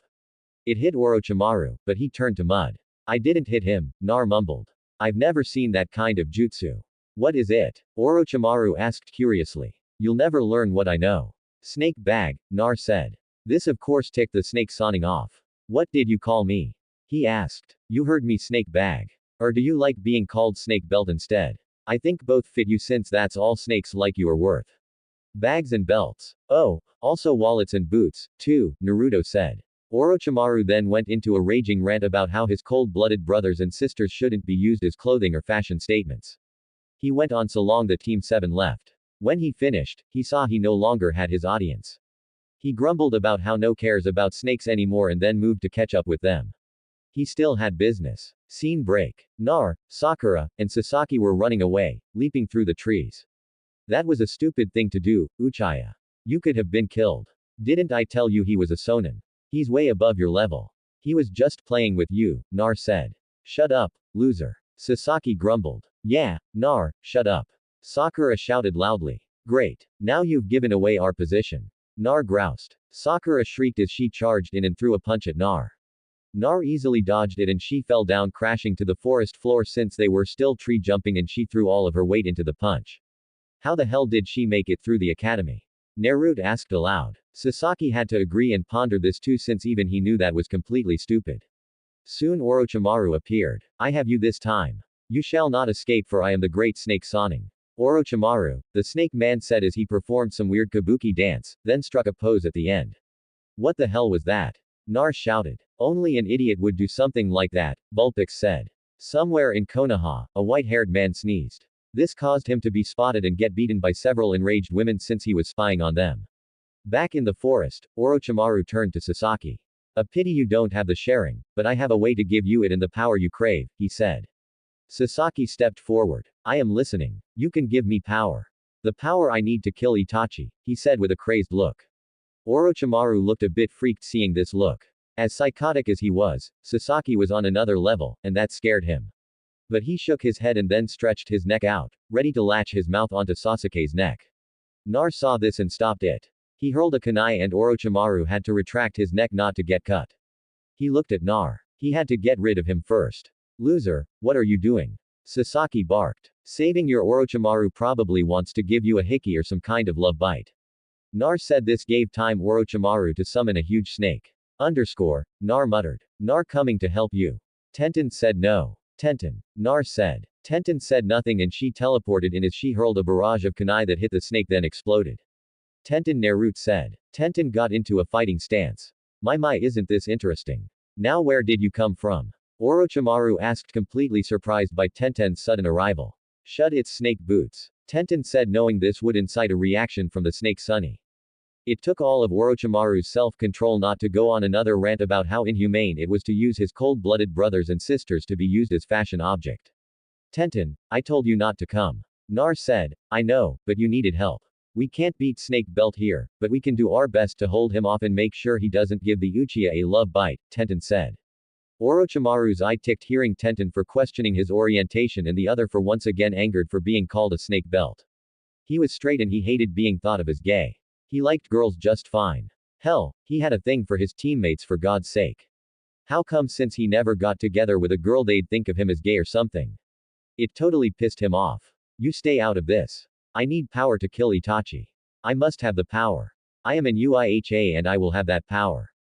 I will love Orochimaru's every night just so I can get this power. Sasaki shouted. He's gay. I knew it. Tenten said. Nar just nodded. Enough of this. Orochimaru said, ignoring Sasuke, wanting to be his lover since that was never going to happen. He then stretched out his neck again to bite Sasuke. This time, Naruto hurled several canes and they exploded before they made contact with Orochimaru's body. This made the snake Sonic get blown back with his neck still extended. His neck wrapped around the tree his body crashed into. What the hell was that? Tenten asked. Explosive tags. Nar said those aren't just explosive tags. They are much stronger than any I've ever used. Tenten said, I tweaked the seals on them and made them better and stronger, giving them a better boom. Nar said Tenten had a secret fetish. She just loved explosions. They got her so hot. Now, she hid this fetish from everyone, even her two mates, since she thought they'd look at her oddly for it. But right now, Tenten was getting aroused by Naruto's new and very powerful boom boom tags. She had the urge to ravish her mate right here and now. What happened? Sakura asked as she stumbled out of the bushes. Sasaki was pissed that he was being denied this power that was rightfully his. But before he could do anything, a team of Ambu appeared. We heard explosions. What happened? One of them asked. Nar told them what happened and the Ambu just nodded. We shall be shadowing you and your team from now on. We won't interfere unless it is needed.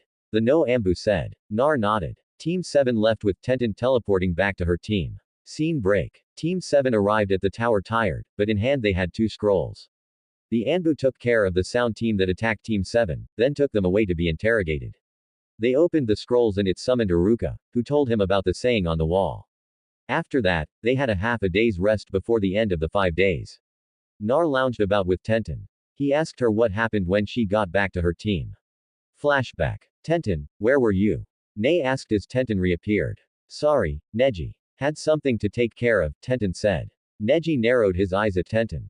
He knew something was different about Tenten. The fact that was the second time she vanished like that. It wasn't a shunshin that he was aware of, but he didn't know what it was either. This irked him not knowing even though he acted like he didn't care. Yosh, such youthful speed Tent and I must work harder to become that fast, Lee proclaimed. Not now, Lee. We must get to the tower, Neji said. Yosh, you are right, my rival. We must make youthful speed, Lee said, then bolted.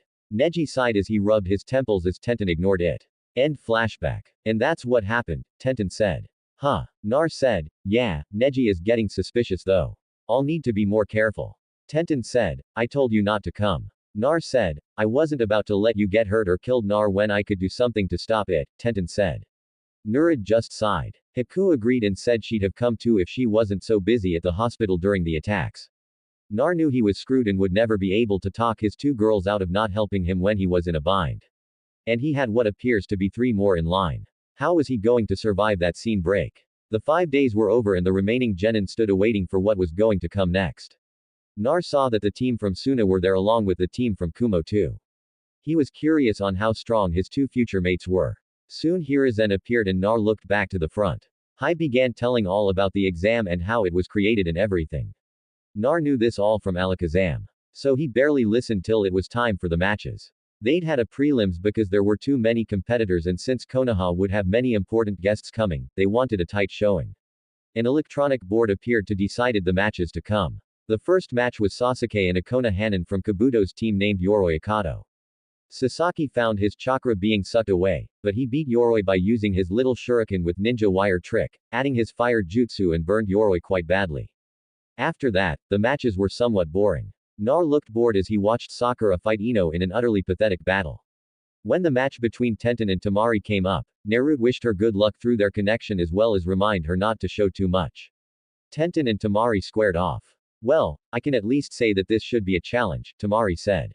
What do you mean? Tenten asked. Well, unlike those two girls before you, I can tell you actually take your training seriously.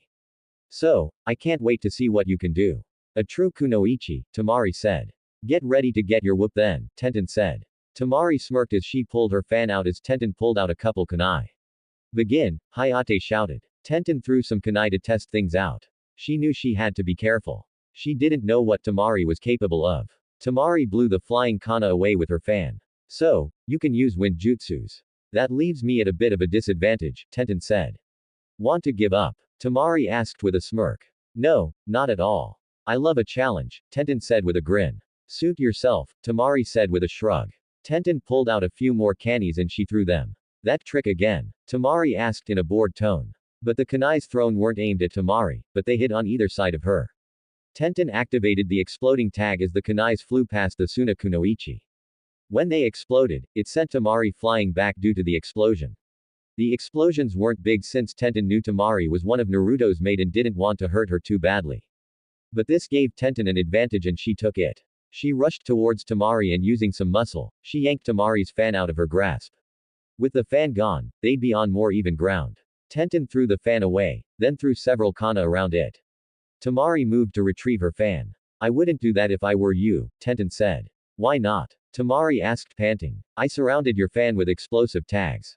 One step close to it and boom. So why don't we settle our match mano a mano? Tenten suggested. Sure, fine, whatever, Temari said. The two girls got into their respective taijutsu stances. Above on the balcony, Guy and Lee both shouted about the girls' flames of youth. It annoyed everyone. My god, please shut them up, Bulpix said. Back down below, Tenten and Temari were fighting it out. Now, this wasn't a pathetic match like Sakura and Inosu's. No, both girls took their training seriously and it showed. They were like two prime fighters wailing at each other. Temari would throw a punch and Tenten would block and retaliate. Temari would block that and fight back. Now that's how kunoichis fight. Naruto said watching. Kakashi had to nod in agreement. The other Junin watching had to agree with Naruto's sentiment as well. Back on the ground, Tenten and Temari were panting hard. Both had taken several punches and they were both heavily bruised up. Tenten had a black eye and a broken nose while Temari had a fat lip. A black eye and she had a tingling feeling in her right arm from a hit Tenten made that hit right on a nerve. Damn it, Temari muttered. Getting tired, Tenten asked. Shut up, Temari said. Then let's this Tenten suggested, Temari agreed. The two kunoichi clashed once last time, punching and kicking till they jumped apart. Both swayed on their feet till Temari finally dropped. Tenten grinned, but then dropped too.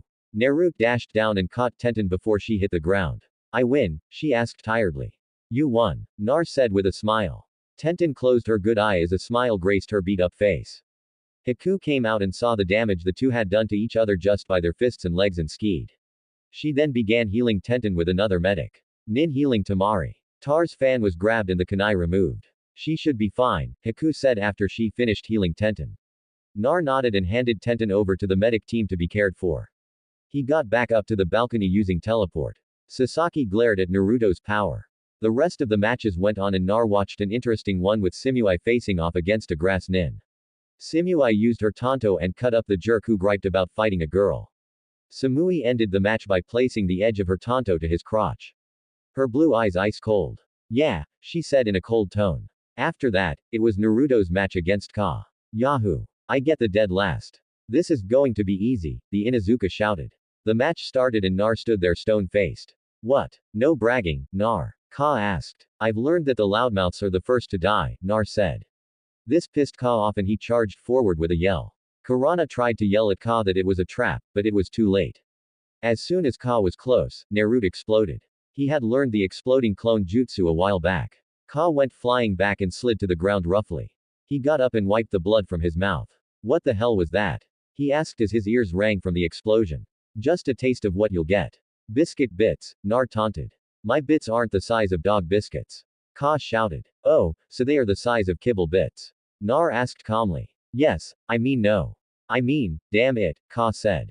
There was titters of laughter as they watched the match. How do you even know what my bits look like? You gay or something? Ka taunted back. No, I just figured since you've got what I assume a tiny brain that it would match your bit's size, Nar said calmly. Hey, I am smart. Ka said whatever. So, let's get back to me beating your butt, shall we? Naro said this had everyone look up and see Nar was hanging upside down on the ceiling. The Jun wondered why they hadn't seen or sensed Nar before. Hey, get down here so I can beat you. Ka shouted. A kibble bit-sized mutt says what? Nar said what? Ka said. Everyone watching had to laugh at this, though a few tried to smother their laughter. My point exactly, Naruto said with a grin. Okay, that's it. Come on, Akamaru. Let's go, Akamaru. Ka asked. Oh, him. I caged him while we talked, Naruto said. Ka turned to see Akamaru in a pink doggy carrier. The one holding the carrier was a Naruto clone, and the carrier was a Hang clone. It was found that Naruto's clones couldn't use pocket monster attacks. So that meant the clones had to use the chakra Naruto expelled to make the clones and other jutsu. You bastard. Give me back Akamaru. Ka shouted. You'll get him back after the match. Now let's get back to it. Nar said. He then relinquished the chakra from his feet and fell to the floor and flipped in the air and landed perfectly on the ground. Ka growled and charged at Nar. Naruto dodged and evaded all of Ka's attacks. Up in the balcony, Kurenai looked at Kakashi. What have you been teaching your students, Kakashi? She asked. I have no clue. I know I didn't teach him that, Kakashi said, surprised at seeing Naruto fight. Well, he's doing a fine job. He's using the Inuzuka's anger against him, making him sloppy. He sure knows what buttons to push, a smoking bearded Junin said. Back down on the field, Naruto was getting bored. Ka was attacking Nar, though not of the attacks had come close since Nar easily evaded each one. Kibble bits. Is that the best you got? He asked with a yawn. Ka pulled out a kunai and charged in for a kill shot. Nar moved quickly and grabbed Ka's wrist and snapped it.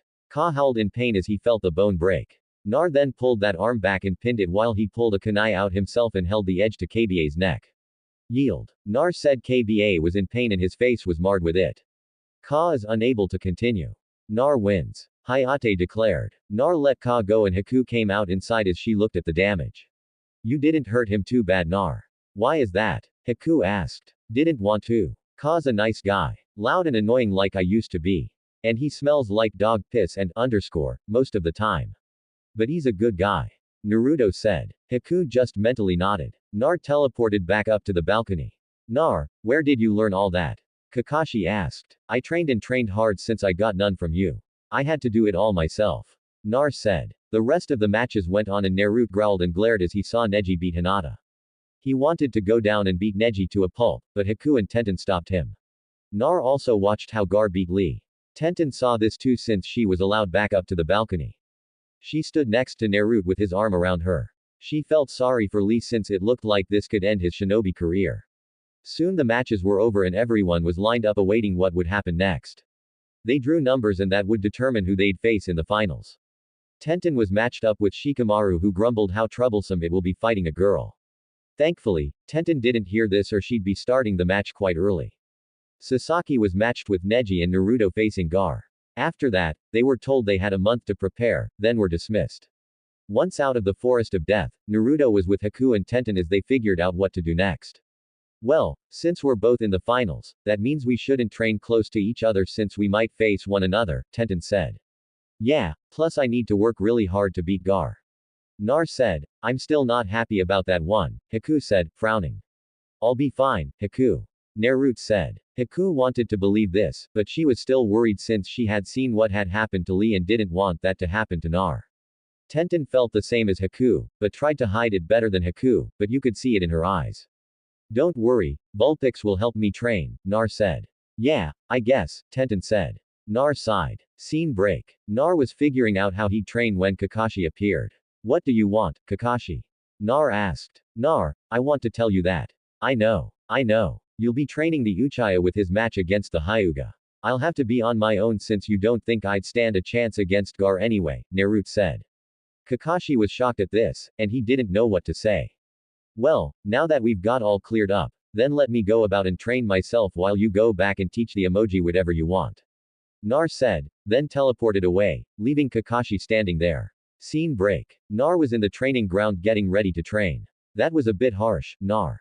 Haku said. I know, but I really didn't want to deal with that, so I did it quickly. Like peeling off a band-aid, Nar said. Haku sighed. Naruto got to work with his pocket monsters as well as working on his shinobi skills. Vulpix was a great help in providing Naruto info on Shukaku. Okay, Kit. Shukaku is one messed up mother fu. Well, you know what I mean. He's insane in the entire membrane. Vulpix said once I caught him doing the Macarena in a huge bowl of fruit salad that Nibby had prepared.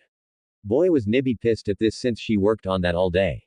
Anyway, getting sidetracked. The point is to be on watch for whatever Shukaku will do. But he's sealed like you Vulpix. Won't I have to deal with his gentry more than Shukaku? Nar asked. Yeah, I guess. But best be prepared for both. Who knows how sane that boy is withholding Shukaku for so long? Vulpix said. Okay, so what should I work on first? Nar asked. You need to focus on your water attacks. Insomnia boy seems to like use sand as an offense and defense. Soak up all his sand and it will be useless. Vulpix said, but water attacks aren't my strong suit since you're a fire type and I am more adept to use those than water ones. Nar said that's why we've got a month to work on it. So chop chop, Vulpix said. Nar sighed as he summoned the right pocket monsters out. This was going to be a long month. Scene break. Temari wasn't happy as she was walked around with nothing to do. She didn't make the finals. It hurt since she knew she was good, but she had to give credit to her opponent for being smart and taking away her fan. She now found how vulnerable she was without it. That meant she had to work on keeping it on her as well as to fight without it if she ever lose it again. With those thoughts in mind, she began to think of why she was in Konoha, the invasion. She wasn't totally sure why her father wanted to attack Konoha, but she knew the Wind Daimyo had cut their missions in half and gave most of the more lucrative ones to Konoha. She could understand the reasons, but wasn't sure if it was the right decision. She sighed as kept walking. Then she bumped into someone and was knocked down. HMPH. Sorry for that. Temari looked up to see it was Nar looking down at her. She couldn't help but just stare at Nar. Nar had finished with a hard training session and was sweaty. He had taken off his jacket and it showed off his tight and sweat-soaked black t-shirt. He looked so good that Temari licked her lips. Are you okay? Nar asked. This jarred Temari out of her stupor. Sorry, I am all right. She said, blushing like mad. She had never acted like this with a boy before. Granted, all the boys in Suna were afraid of Gar and never even made a move on her. Not to mention she was a daughter of a cage. But no guy had made her stare before, not even the guys she saw when she was on missions. Here, let me help you up, Naruto offered. As he held out his hand, Temari took Naruto's hand, and she gasped as she felt the jolt when their skin touched. Nar hauled her up, feeling the same jolt, but was used to feeling it, so he didn't react like Temari did. Once standing up, Temari didn't want to let go of Naruto's hand, but did with great reluctance. She then noticed how close she was to Nar and was nervous. She had never been so close to a boy before and wasn't sure what to do. As for Nar, he wasn't sure if he should offer Temari the contract now or later. He also looked over pretty good since he didn't the last few times. She had dirty blonde hair done up in 4 pigtails. He thought it looked different but fit her. She had teal green eyes that gave her some exoticness. She wore a light blue battle kimono that Nar really liked on her. Her battle fan was not on her since it was back in her room. So, where were you going? Nar asked. I was just taking a walk, Temari said. She couldn't believe how tongue-tied she was right now. This wasn't how she usually was. She was usually firm, decisive, stubborn, and conqueror would throw in hot-headed, but she was none of those things as she stared at Nar into his blue eyes. She was acting like a school girl. A walk, huh? Well, I just took a break from training and getting something to eat. Want to join me? Nar offered. A part of Temari wanted to say no since Nar was going to be an enemy, but that was a minority in her mind. The majority of her mind shouted loudly, and I mean loudly, a big huge yes. She so wanted to have lunch with Nar to be near him. She had never eaten with a boy before, and this might be the last chance to do so. Eating with her brothers, of course, don't count. SSS, sure, that sounds good, Temari uttered out. Great. I know a nice little cafe close by, Naruto said, still totally oblivious to how Temari was acting. He then took her arm gently and Temari blushed brightly as she was led away by Nar. Vulpix was laughing his off. He couldn't believe how much Naruto was turning into a ladies' man. An oblivious ladies' man, but a ladies' man nonetheless. He rooted for Naruto, too. He couldn't wait to see what happened next. At the cafe, Naruto and Temari found a table and sat down. They looked at the menus with Temari sneaking glances at Nar every once in a while. What neither knew was there was someone else there. It so happened to be Haku. She was on break from the hospital and was eating lunch herself. She saw Nar and was about to call him over to join her, but saw Nar was with someone and decided to have some entertainment with her meal instead. She knew that this was one of Naruto's future mates. So, Temari, what's Suna like? Nar asked, why do you want to know? Temari asked, becoming defensive. You don't have to tell me any secrets. I just want to know the general things. Besides, Suna and Konoha are supposed to be allies, so you don't have to treat me as an enemy, Naruto said with a smile. Temari lowered her defense just a smidge, and that smile, it just melted her insides into goo. She couldn't believe how much this boy was affecting her. Haku, whose table was close enough to hear the talk, was curious to what Naruto was doing and wondered if she should back Naro up, but decided that wouldn't be as fun. Besides, she heard from Tenten about his dates with her and wondered how Naruto acted on dates. She knew she'd need to talk to Nar about giving her some dates since they never went out at all. Training doesn't count. Well, Suna is in the desert, so it's all day, but cool at night. Then there's the occasional sandstorm that blows in, Temari said after finally rebooting her brain since Naruto's smile deactivated for a moment. Nar nodded. Soon the waiter came by and they ordered. Konoha can get hot too, but not as bad as Suna. I think Naruto said, we don't have stress in Suna, unlike Konoha. Though I love the cold showers here. In Suna, cold water is precious. Well, all water is precious and at times when there's a shortage or something, we have to limit our water consumption. Temari said, never had that. It must be rough. Naruto said it is. Temari sighed. So, the two talked about their childhoods, though kept things general, really nothing specific. Haku watched this all and could see the attraction Temari had for Nar and wondered how much was from her being Naruto's maid and how much was natural. She could see Temari was blushing and would fiddle with her napkin in a nervous manner.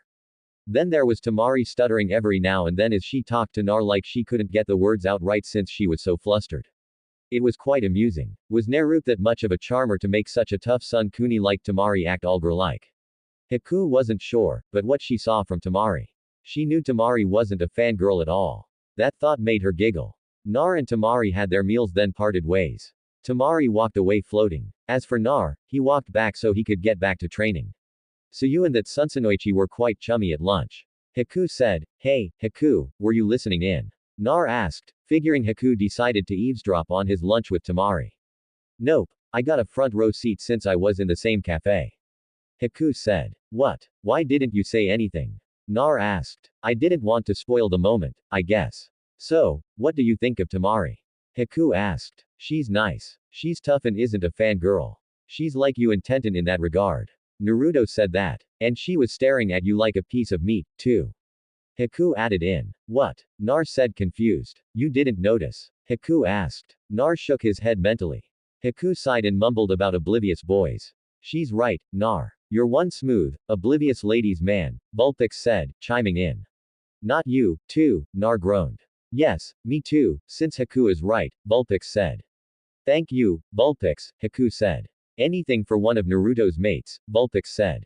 Naruto sighed and switched off, so to speak. He needed to train and that meant he couldn't talk to them. He summoned his pocket monster trainers. Okay, let's get back to where we left off, he said. Scene break. Haku had a grin on her face as she prepared for her date with Naruto tonight. She had talked to Nar about intent and decided to weigh in too. And Naruto lost 2-1. So, he was taking Haku out even if he didn't want to. Though he never said he didn't want to. He just didn't think he would have time since he was training. But Haku wanted her date and sadly he wasn't one to deny one of his girls something. Vulpix of course made a whipping sound at this. Ready to go, Haku? Nar asked. Ready. Haku said, stepping out. Nar just stared as he had never seen Haku look so much like a girl before. Haku was dressed in a turquoise blue kimono with her hair fallen freely with it framing her lovely face. She had the minimal amount of makeup since she barely owned any anyway. Her hands were at her side, doing their best not to wring themselves together due to sheer nerves. The two stared at each other till Tenten came in and rolled her eyes. Are you two going to get going or not? She asked. This shook them out of their stupor and headed out. Tenten leapt on the couch to relax after helping Nei train. Her mind flashed back to the session.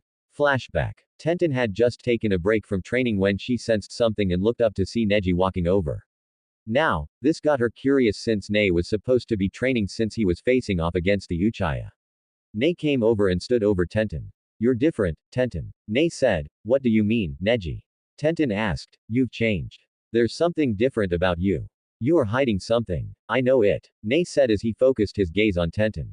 Tenten shifted slightly under that hard gaze. There's nothing different about me, Neji, she said. There is, and I am going to find out what it is, Nei said.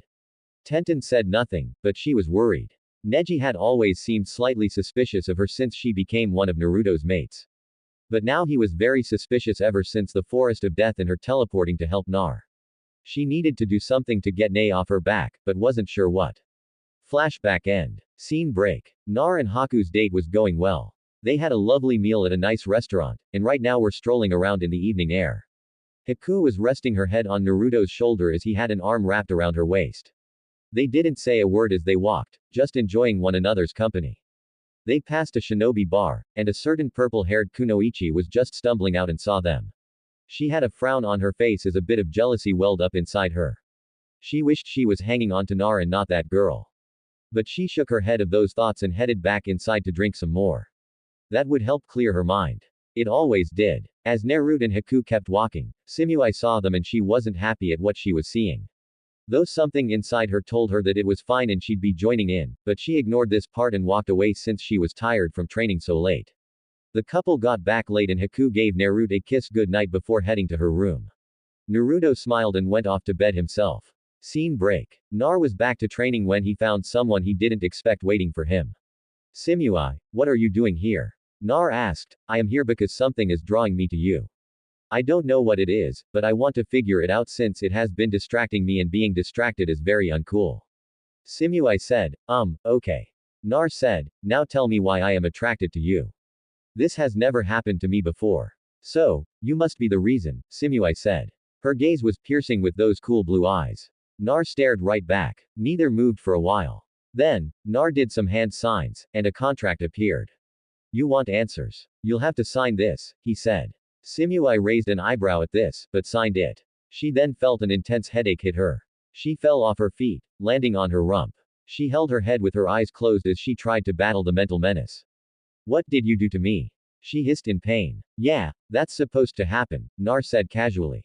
And yet you didn't warn me, Shimui said coolly, trying to glare at Nar, but the headache she was feeling prevented the glare to be anywhere near effective. Nar shrugged. Soon the headache cleared and Shimui was surprised at the new information she had in her mind. She had never heard of pocket monsters. But now she knew them like she always did and knew how to summon them too. She looked up at Nar. Okay, now for the explanation, Nar said as he saw the look of shock in Shimui's eyes, meaning she had gotten all the info she needed. He then summoned Vulpix. Hey, the Vulpine pocket monster greeted. Shimui felt something well up inside her. She tried and she really tried to fight it, but it was like trying to paddle up a waterfall.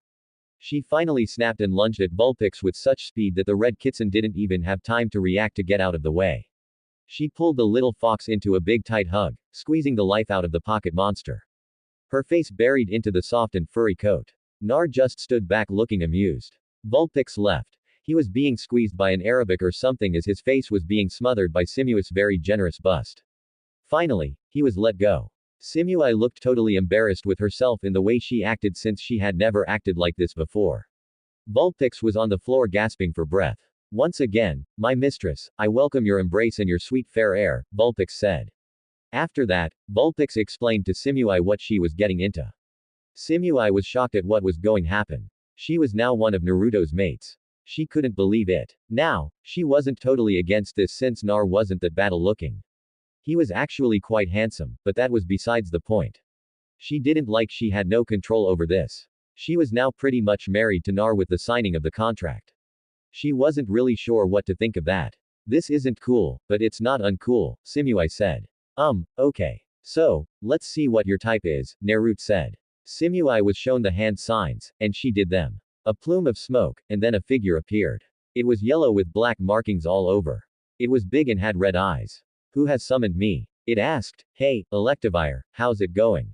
Vulpix greeted. Hello, Vulpix. Electivire said. Introductions were made, and Shimui was surprised that she could use pocket monster moves, and they didn't require any chakra at all. Alakazam then came and created a mind link to Naruto and the rest of his mates. Tenten and Haku greeted and welcomed Shimui into the fold. This was a big change for Shimui and she wasn't sure what to say or do. Since you're now one of my mates, that makes you an Uzumaki and a part of my clan, Naruto said. Oh. Simui said. Oh, yeah. Naruto said. Alakazam appeared with the paperwork, and after some signatures, it was all settled. Simui was now in Uzumaki. She had no idea how she was going to explain this to Karui and Omoi, let alone her sensei and Rockage. Scene break. In Kumo, the Rockage was in his office, muttering under his breath about all the paperwork he had to do. He didn't even notice a new piece had appeared on his pile till he took it off the pile and signed it. He then placed in the pile of those finished. But before he went to grab another form, he had to sign something niggled in the back of his mind.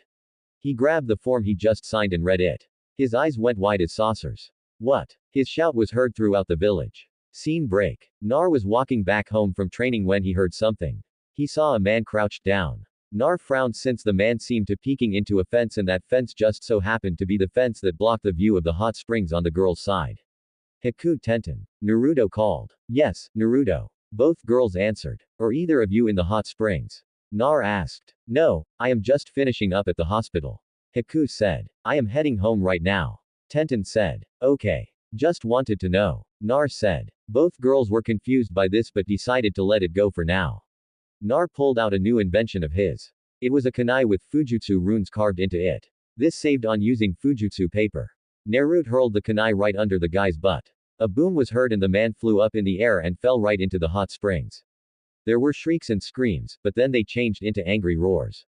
The man was heard screaming in pain in high girly pitches. Nar then walked off whistling. He was close to getting home when the man appeared. Why the hell did you do that, brat? He asked. Because it's not polite to spy on girls when they are bathing, Nar said. I wasn't spying. I was doing research, the man said. Uh-huh. Nar said with heavy skepticism. I was, the man said firmly. Whatever. I got to go. See ya, pervert. Nar said. My name isn't pervert. The man said. Then what is it? Nar asked. He then regretted asking this since the man did the oddest dance he had ever seen. I am the great hermit sage from MT. Myoboku. I make all women swoon at my feet. Men tremble at the sound of my name. I am the amazing, the greatest. I am one of the legendary Sannin. Jiraiya, the man. Jiraiya finished off his dance by summoning a toad and posing with it. Nar just blinked. This guy's a nutcase. Haku said, I agree. Simui said, I thought my sensei was odd. This is a whole another can of worms, Tenten said. So, brat, what's your name? Jiraiya asked Naruto Aoki. Naruto said. Jiraiya looked Naruto up and down then nodded. Say kid, how do you like be trained by me? He asked. Sorry, but I was told never to talk to strange perverted hermits. Nar said. Hey kid, I am a sonin. You know what that means? Jiraiya said. Nar nodded. Then you know I trained the fourth. Jiraiya said. This guy trained my dad. Nar thought. Thanks, but no thanks, Naruto said, then turned to walk. Jiraiya frowned and decided to follow Nar. He was shocked to see Nar living in his family compound. He then saw Nar had two other girls there. He began to giggle in a perverted fashion as he fished out his notebook. But before he could even start writing, a purple blur came out of nowhere. Hey, what the? The purple monkey-like animal swung around and Jiraiya saw it had two tails and knew none of his sensei summons were monkeys with two tails or was even the color purple. Thank Ambipom, Naruto said, taking the notebook from the purple monkey. Hey kid, that's mine, Jiraiya said coming out of the tree. And you know you shouldn't be spying on someone's private property. I could alert the Anbu, Nar said as he burned the book. Jiraiya cried over his lost research. Naruto, who's outside? Tenten came out, followed by Haku.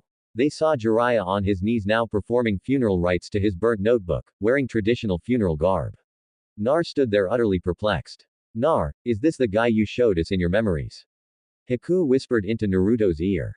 Nar nodded. What's he doing here? Tenten asked. Not sure. Nar said. Jiraiya then sprang up, peeling off his funeral garb and back to his usual clothes.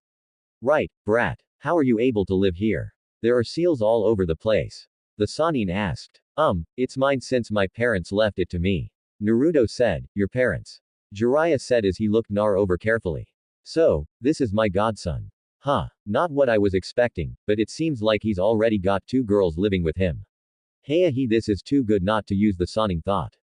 Meanwhile, Jiraiya's facial expression was one of a very perverted one as he giggled on and off. Haku glared at Jiraiya and did some hand signs. Ice beam, she said.